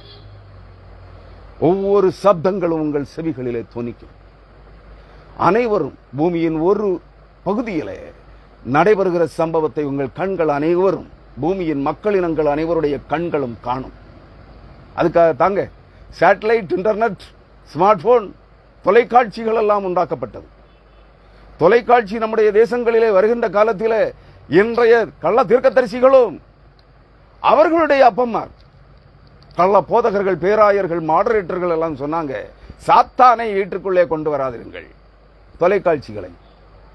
இன்னைக்கு அந்த பயல்களுக்கு வீட்டில் தான் ஒவ்வொரு அறையிலையும் என்ன இருக்கு? தொலைக்காட்சி பெட்டிகள் இருக்கு, ஸ்மார்ட் போன் இருக்கு, பாக்கெட்ல 2 3. அந்த தொலைக்காட்சி அறிமுகப்படுத்தப்பட்டது போது இந்திய தேசத்தில் சாத்தான் வந்து விட்டான் வீட்டிற்குள்ளே என்று சொன்னார்கள். அன்றைக்கே ஒரு பொது சபையிலே நான் சொன்னேன், அன்றைய பேராயரை பார்த்து சுமார் 700 பேருக்கு மேல் அமர்ந்திருந்த ஒரு பெரிய சபையிலே, பேராயரே, சுத்த பொய், இது வேதத்தின் நிறைவேறுதல். கடைசி நாட்களிலே மோசேயும் எலியாவும் நடு தெருவிலே கொல்லப்பட்டு கிடக்கிற போது பூமியின் ஜனங்கள் அனைவருடைய கண்களும் காண வேண்டும். அதற்காகவே இன்றைக்கு நெட் தொலைக்காட்சி அறிமுகப்படுத்தப்பட்டிருக்கிறது. உங்களுக்கு சாத்தானிய காரியங்களுக்கு அல்ல, அது எல்லாருக்க வீட்டிலையும் இருக்கும். ஏன் உங்க வீட்டில் இல்லையா? இன்னைக்கு வாங்காதீங்கன்னு சொல்ற, நீங்க உங்க வீட்டுக்குள்ள டிவி இருக்கு, தொலைக்காட்சி பெட்டி. வாயை மூடிக்கொண்டு அமர்ந்து விட்டார். அங்கிருந்த போதகர்கள் அநேகர், போதகர்கள் ஆக போகிறவர்கள் அநேகர் கைதட்டி ஆமா அதுதான் உண்மை அப்படி என்றார்கள். பேராயர் வாயை மூடிக்கொண்டு அமர்ந்து விட்டார். உங்களுக்கு தெரியுமா, வேத வசனம் நிறைவேறி இருக்கிறது.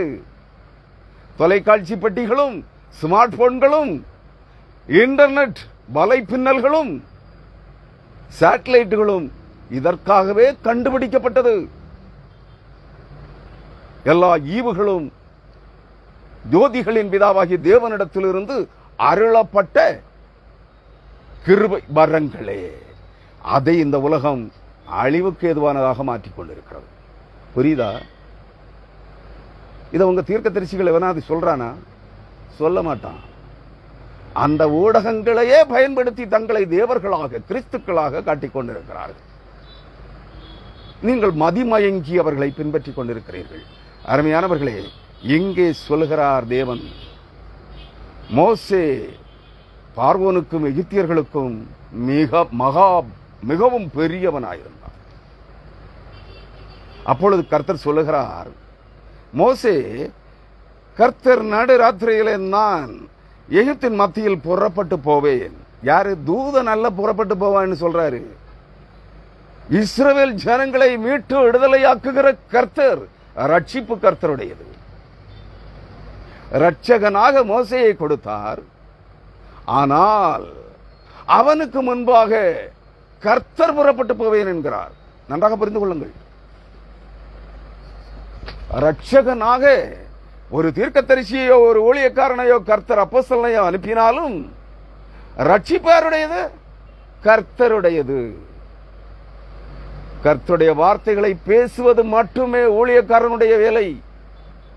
கட்டுவதோ, கட்டவிழ்ப்பதோ, குணமாக்குவதோ, செத்தவனை உயிரோடு எழுப்புறதோ, வியாதியை குணப்படுத்துவதோ தீர்க்கதரிசியின் வேலை அல்ல. அவனோடு இருக்கிற கர்த்தர் தான் அதை செய்ய வேண்டும். அவன் வாயிலிருந்து புறப்படுகிற அந்த வார்த்தைகளில் இருக்கிற ஆவியும் ஜீவனுமாயிருக்கிற பரிசுத்த ஆவியானவர் தான் அதை செய்ய வேண்டும். ஆனா உங்க தீர்க்கதரிசிகள் எல்லாம் என்ன சொல்றான்? கர்த்தருக்கு கட்டளை இடுகிறார்கள். பரிசுத்த ஆவியானவரை கட்டும், எரியும். முடியாது. அது கர்த்தருடைய வேலை. இங்கே சொல்லுகிறார், அப்பொழுது மோசே, கர்த்தர் நடு ராத்திரியிலே, கர்த்தர் சொல்லுகிறார் மோசேயின் இடத்துல, கர்த்தராகிய நான், கர்த்தர் நடு ராத்திரியிலே நான் எகிப்தின் மத்தியில் புறப்பட்டு போவேன். அப்பொழுது சிங்காசனத்தின் மேல் வீற்றிருக்கும் பார்வோனுடைய தலைப்பிள்ளை முதல் எந்திரம் வரைக்கும், அடிமை பெண்ணுடைய தலைப்பிள்ளை வரைக்கும், எகிப்து தேசத்தில் இருக்கிற முதற் பேர் அனைத்தும் பெண்கள், மனிதர்களுடைய மனித பெண்களிடத்தில் பிறந்த தலைப்பேறு பிள்ளைகள், ஆணோ பெண்ணோ, எல்லா தலையீற்று பிள்ளைகளும், முதல் பேர் அனைத்தும், மிருக ஜீவன்களின் தலை ஈற்று அனைத்தும், ஆடுகள், ஆட்டுக்கடாக்கள், மிருக ஜீவன்கள், காளைகள், கன்றுக்குட்டிகள், அனைத்தும், ஆடுகள், மாடுகள், காளைகள், கழுதைகள், ஒட்டகங்கள், குதிரைகள் முதலான அனைத்தின் தலை ஈற்றுகளும், முதற் பிறந்த கன்றுக்குட்டிகள் அனைத்தும் செத்து போகும். சாகும் என்று உரைக்கிறார் என்று சொன்னதுமன்றி, அதனால் எகிப்து தேசமெங்கும் முன்னும் பின்னும் ஒரு காலம் உண்டாகாத பெரிய கூக்குரல் உண்டாகும். ஆமாங்க, அவர் சொன்னபடி அவர் என்ன செய்தார்? அவனிடத்தில் ஒரு காரியத்தை சொன்னார். 10ஆம் வசனம், மோசேயும் ஆரோனும் இந்த அற்புதங்களை எல்லாம் பார்வோனுக்கு முன்பாக செய்தார்கள். கர்த்தர் பார்வோனின் இருதயத்தை கடினப்படுத்தினதினால் அவன் இஸ்ரவேல் புத்திரரை தன் தேசத்திலிருந்து போக விடவில்லை. எத்தனை? 10 அற்புதங்களை செய்தார்கள். 11வது அற்புதம் நடப்பிக்கப்பட போகிறது. கர்த்தர் எகிப்து தேசத்திலே 12ஆம் அதிகாரம், யாத்ராகமம் 12ஆம் அதிகாரம்.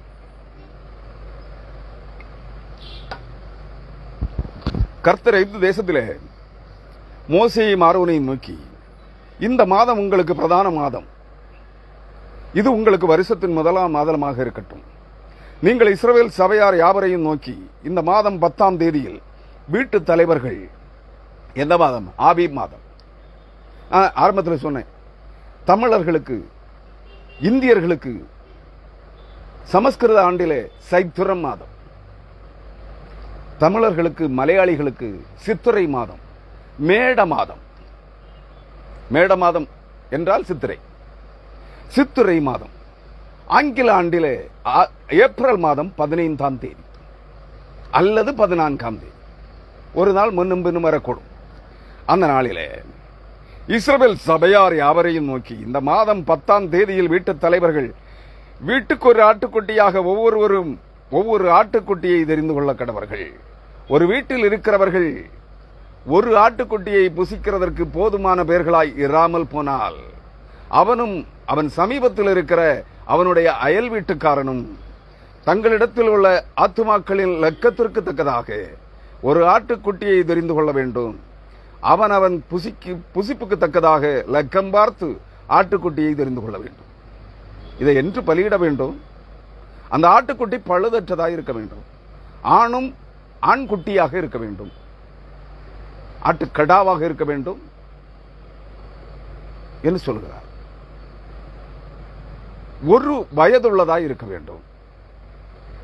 செம்மறியாடுகளிலாவது வெள்ளாடுகளிலாவது அதை தெரிந்து கொள்ளலாம்.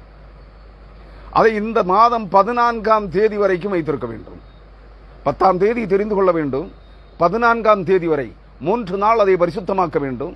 14ஆம் நாளிலே தேதியிலே இஸ்ரவேல் சபையின் ஒவ்வொரு கூட்டத்தாரும் சாயங்காலத்தில் அதை அடிக்க வேண்டும். அந்தி மயங்குகிற சந்தியா நேரத்தில், பகலும் இரவும் சந்திக்கிற சந்தியா நேரத்தில், அந்தி பொழுதில்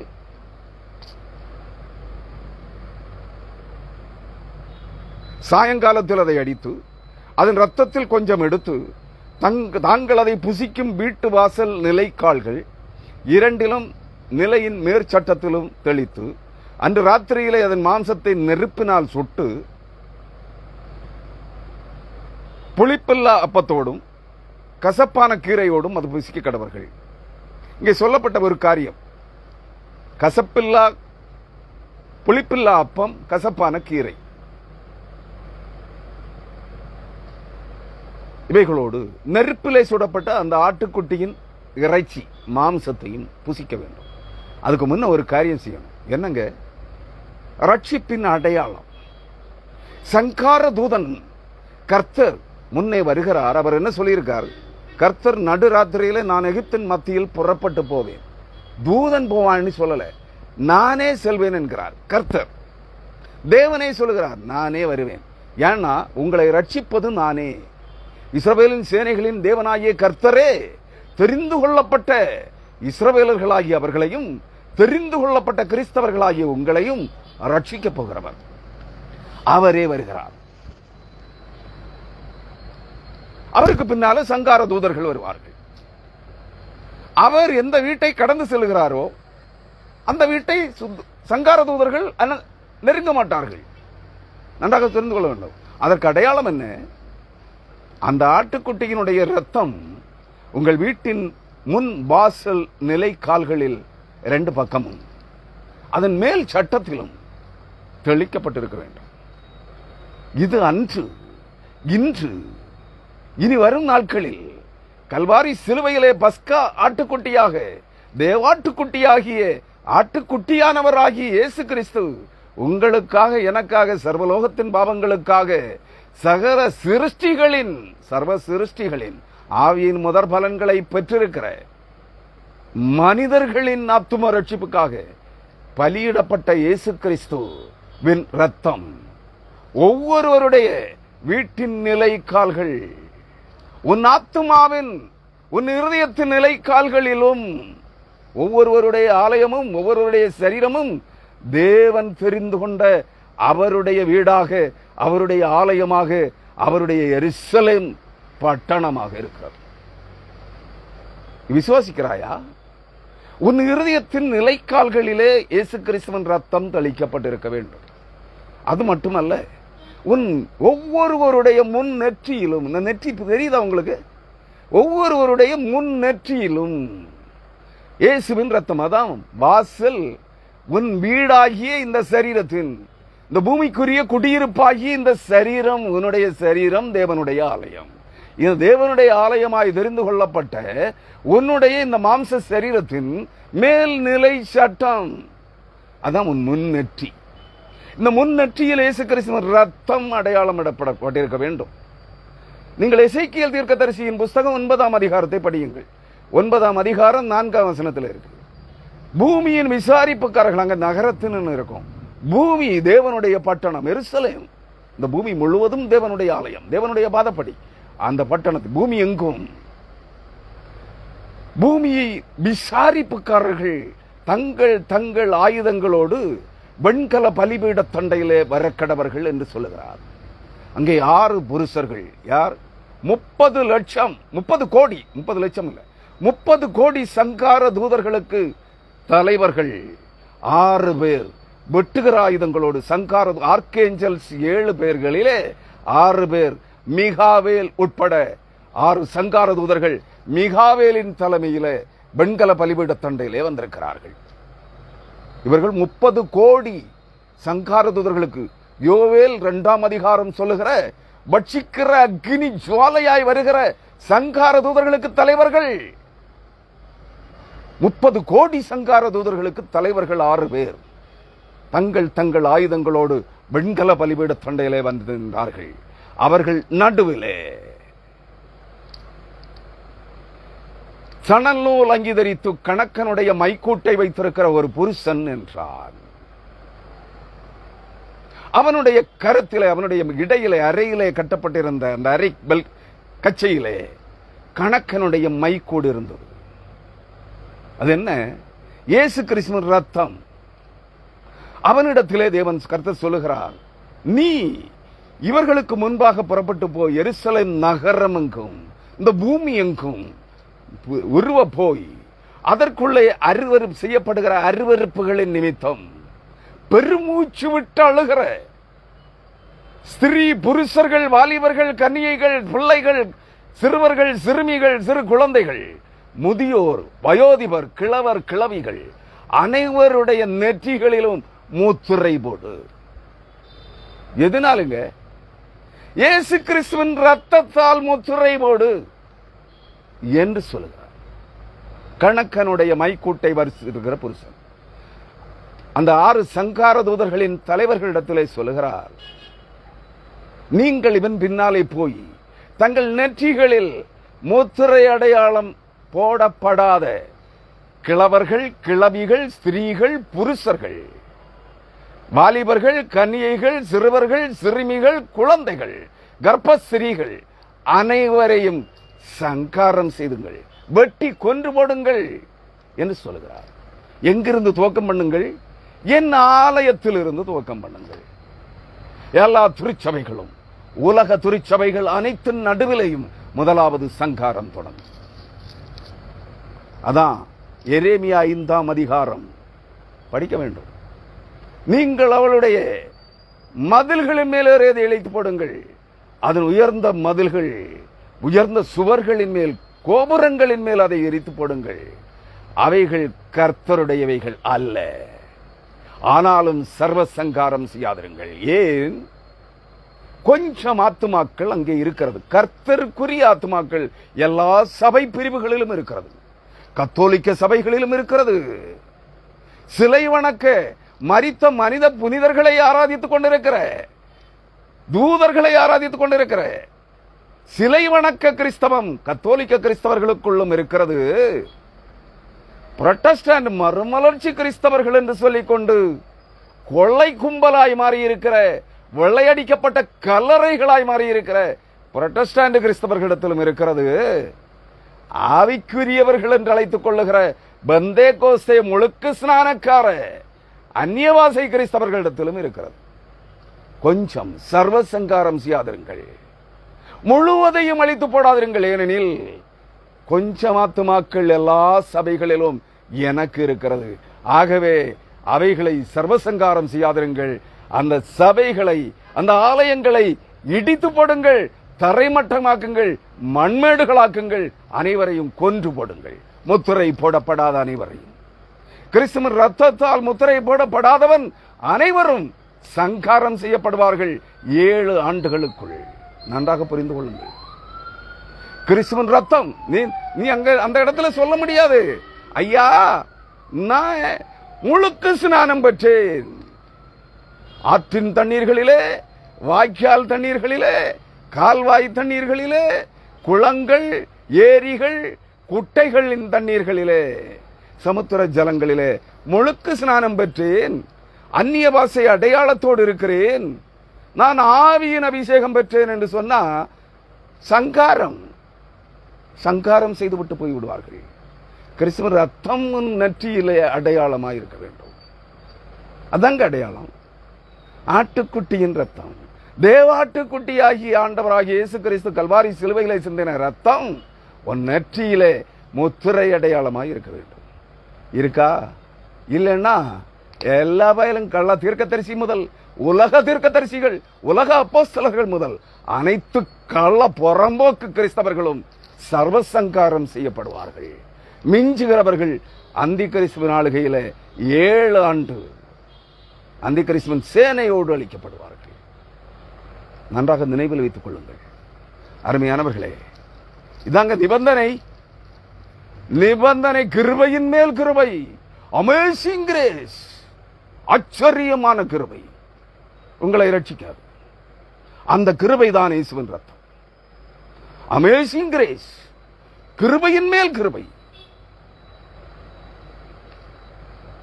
அந்த கிருபையின் மேல் கிருபையும் ஆச்சரியமான கிருபையும் ஆகிய இயேசு கிறிஸ்து கல்வாரி சிலுவையிலே சிந்தின ரத்தமே அந்த ஆச்சரியமான கிருபை.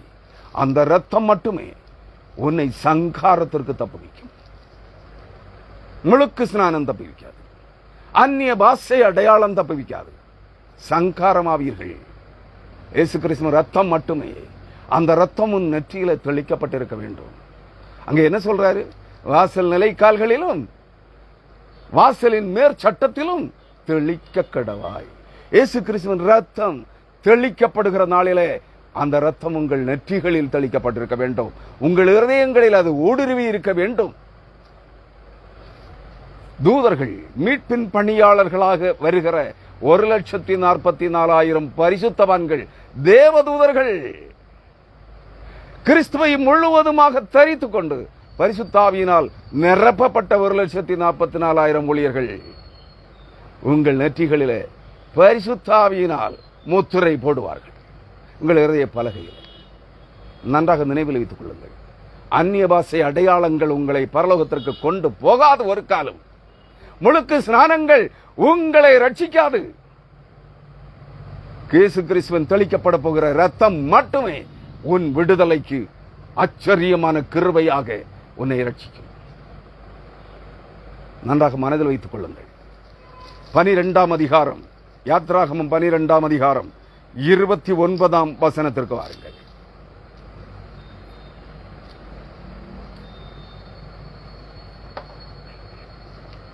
நடுராத்திரியிலே சிங்காசனத்தின் மேல் வீற்றிருக்கும்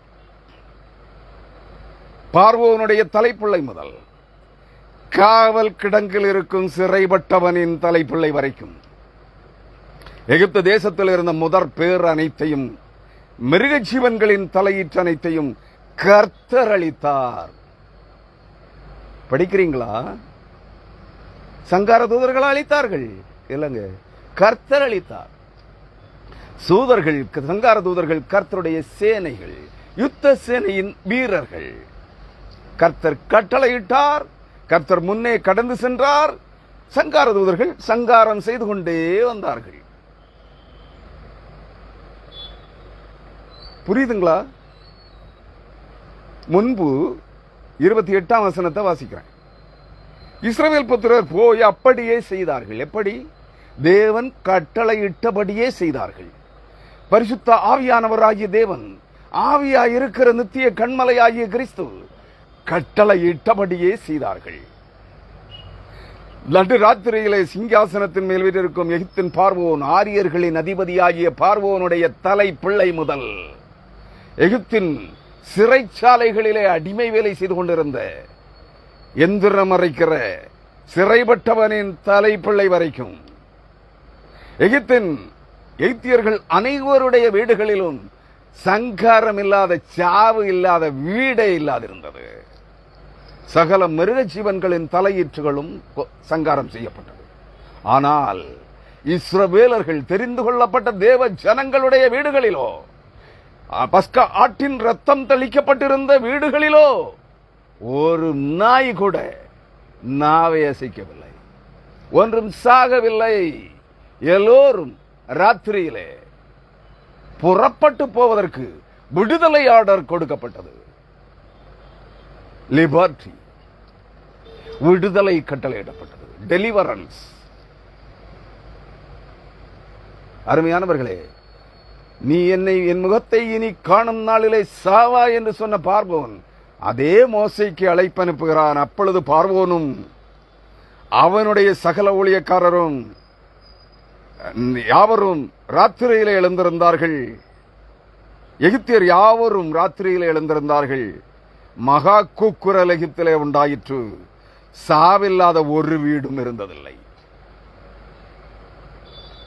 ராத்திரியிலே 31ஆம் வசனம், அவன் மோசேயையும் ஆரோனையும் அழைப்பித்து. யாரு? எகிப்தின் ராஜாவாகிய பார்வோன். அருமையானவர்களே, ஆரியர்களின் அரசன், இஸ்ரவேல் ஜனங்களின் பிரதிநிதிகளாகிய தேவனுடைய வீட்டில் அங்கு உண்மை உள்ளவனாய் காணப்பட்டு பார்வோனுக்கும் எகிப்தியர்களுக்கும் தேவனாக்கப்பட்ட மோசேயை அழைக்கிறான். அவனை பார்த்து சொன்னான், நீ என்னை காணும் நாளிலே சாவாய் என்று கட்டளையிட்டவன். இங்கே அழைக்கிறான். எதற்கு? பயந்து நடுங்கி தனக்கு பின் தன் சிங்காசனத்திலே அமர வேண்டிய தன்னுடைய மகனே கொல்லப்பட்டு விட்டான். ராத்திரி நடுங்குகிறான். இதே போன்ற சம்பவங்கள் கிறிஸ்தவர்களை, ஆபிரகாமின் சந்ததியாரை, ஆபிரகாமின் சந்ததியாகிய இயேசு கிறிஸ்துவின் ரத்தத்தால் மீட்டெடுக்கப்படுகிற ஜனங்களை அழிக்க துடிக்கிறவன் சாவான். அவனுடைய தலையீற்றுகள் சாகும்.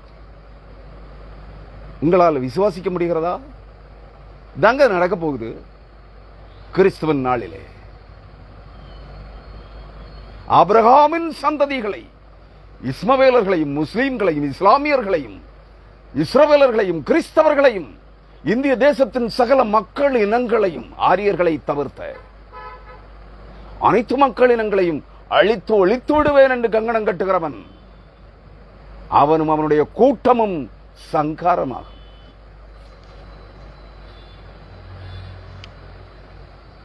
இன்னும் சில ஆண்டுகளுக்கு.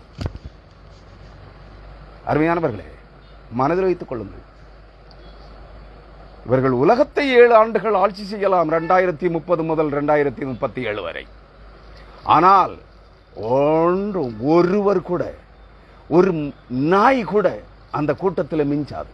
சகலமும் ஆட்டுக்குட்டியானவருடைய வாயிலிருந்து புறப்படுகிற அக்கினி வார்த்தைகளால், இருவரவன் கருக்குள்ள பட்டயங்களால் சாம்பலாக்கப்படுவார்கள் என்பதை மனதில் வைத்துக் கொள்ளுங்கள்.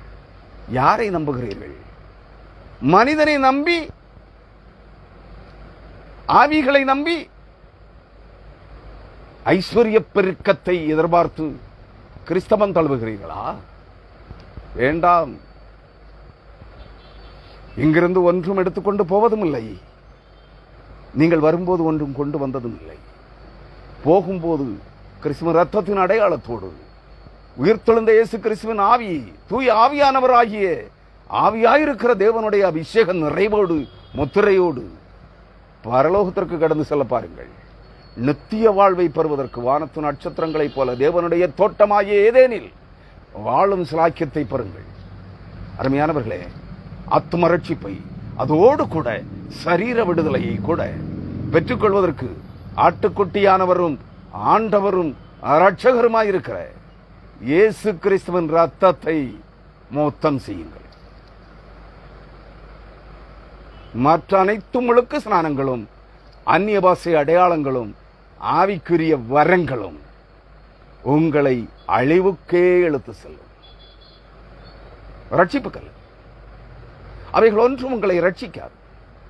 உங்கள் ரட்சிக்கப்படுவதற்கு ஏற்ற தகுதி உங்களுக்கு இருக்கிறதா என்பதை சோதிப்பதற்கு இவைகள் உங்களுக்கு அருளப்பட்டது என்பதை நீங்கள் புரிந்து கொள்ளுங்கள், அறிந்து கொள்ளுங்கள், உணர்ந்து கொள்ளுங்கள், மனம் திரும்புங்கள். அருமையானவர்களே, அவர் சொல்லுகிறார் 31ஆம் வசனம், ராத்திரியிலே அவன் மோசேயையும் ஆரோனையும் அழைப்பித்து, நீங்கள் இஸ்ரவேல் புத்திரரும் எழுந்து என் ஜனங்களை விட்டு புறப்பட்டு போய் நீங்கள் சொன்னபடியே உங்கள் கர்த்தருக்கு ஆராதனை செய்யுங்கள். நீங்கள் சொன்னபடியே உங்கள் ஆடு மாடுகளையும் ஓட்டிக்கொண்டு போங்கள், என்னையும் ஆசீர்வதியுங்கள் என்று. 31, 32 ஆகிய வசனங்கள். என்ன கேட்கிறான்? நீ என்னை காணும் நாளிலே சாவா என்று சொன்னவன் அதே வாயாலே அவன் கட்டளையிடுகிறான், நீங்கள் தயவாக நீங்களும் உங்கள் ஜனங்களும் என்னையும் எகிப்தின் என் ஜனங்களையும் விட்டு புறப்பட்டு போங்கள், உங்கள் ஆடு மாடுகளையும் உங்கள் சம்பத்துக்களையும் கொண்டு போங்கள், ஓட்டிக்கொண்டு போய்விடுங்கள், உங்கள் தேவனாகிய கர்த்தருக்கு ஆராதனை செய்யுங்கள், சென்று விடுங்கள், போகும்போது மறவாமல் எங்களையும் ஆசீர்வதித்து விட்டு செல்லுங்கள் என்று சொல்லுகிறார்.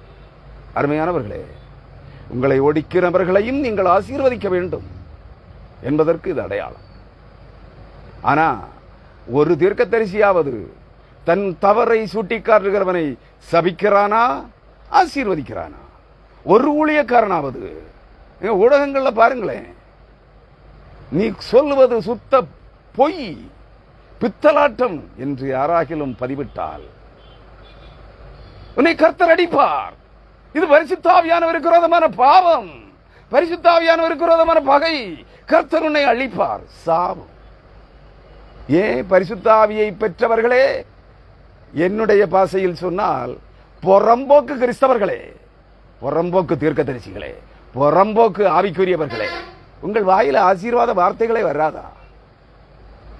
உங்களுக்கு விரோதமாக நீங்கள் செய்வதை, உங்கள் துர்க்காரியங்களை, அட்டூழியங்களை கடிந்து கொண்டு எச்சரிக்கிறவனை கர்த்தர் அடிப்பார், கர்த்தர் சபிப்பார், கர்த்தர் அழிப்பார் என்று சாபம் தான் வருமா? ஆசீர்வாதமே வராதா? அதுல இருந்தே தெரியுதையா உங்ககிட்ட பரிசுத்த ஆவியானவரே இல்லைன்னு. நீ கிறிஸ்துவை அல்ல, அந்நிய ஆவிகளை ஆராதித்துக் கொண்டிருக்கிறாய் என்பது உன் வாயின் வார்த்தைகளே, சாபத்தீடான வார்த்தைகளே காட்டிக் கொடுக்கிறதே.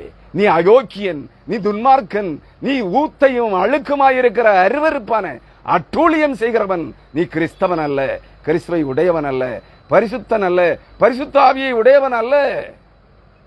பன்றிகளின், காட்டு பன்றிகளின், துஷ்ட மிருகங்களின் ஆவிகளால் நிறைந்திருக்கிற ஓநாய் கும்பல் என்று உங்கள் வார்த்தைகளை காட்டிக் கொடுக்கிறதே.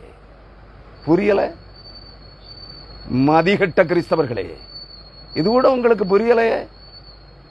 ஆவிக்குரிய அப்பம்மார், ஆவிக்குரிய அம்மாக்கள், ஆவிக்குரிய அண்ணம்மார், ஆவிக்குரிய அக்காமார்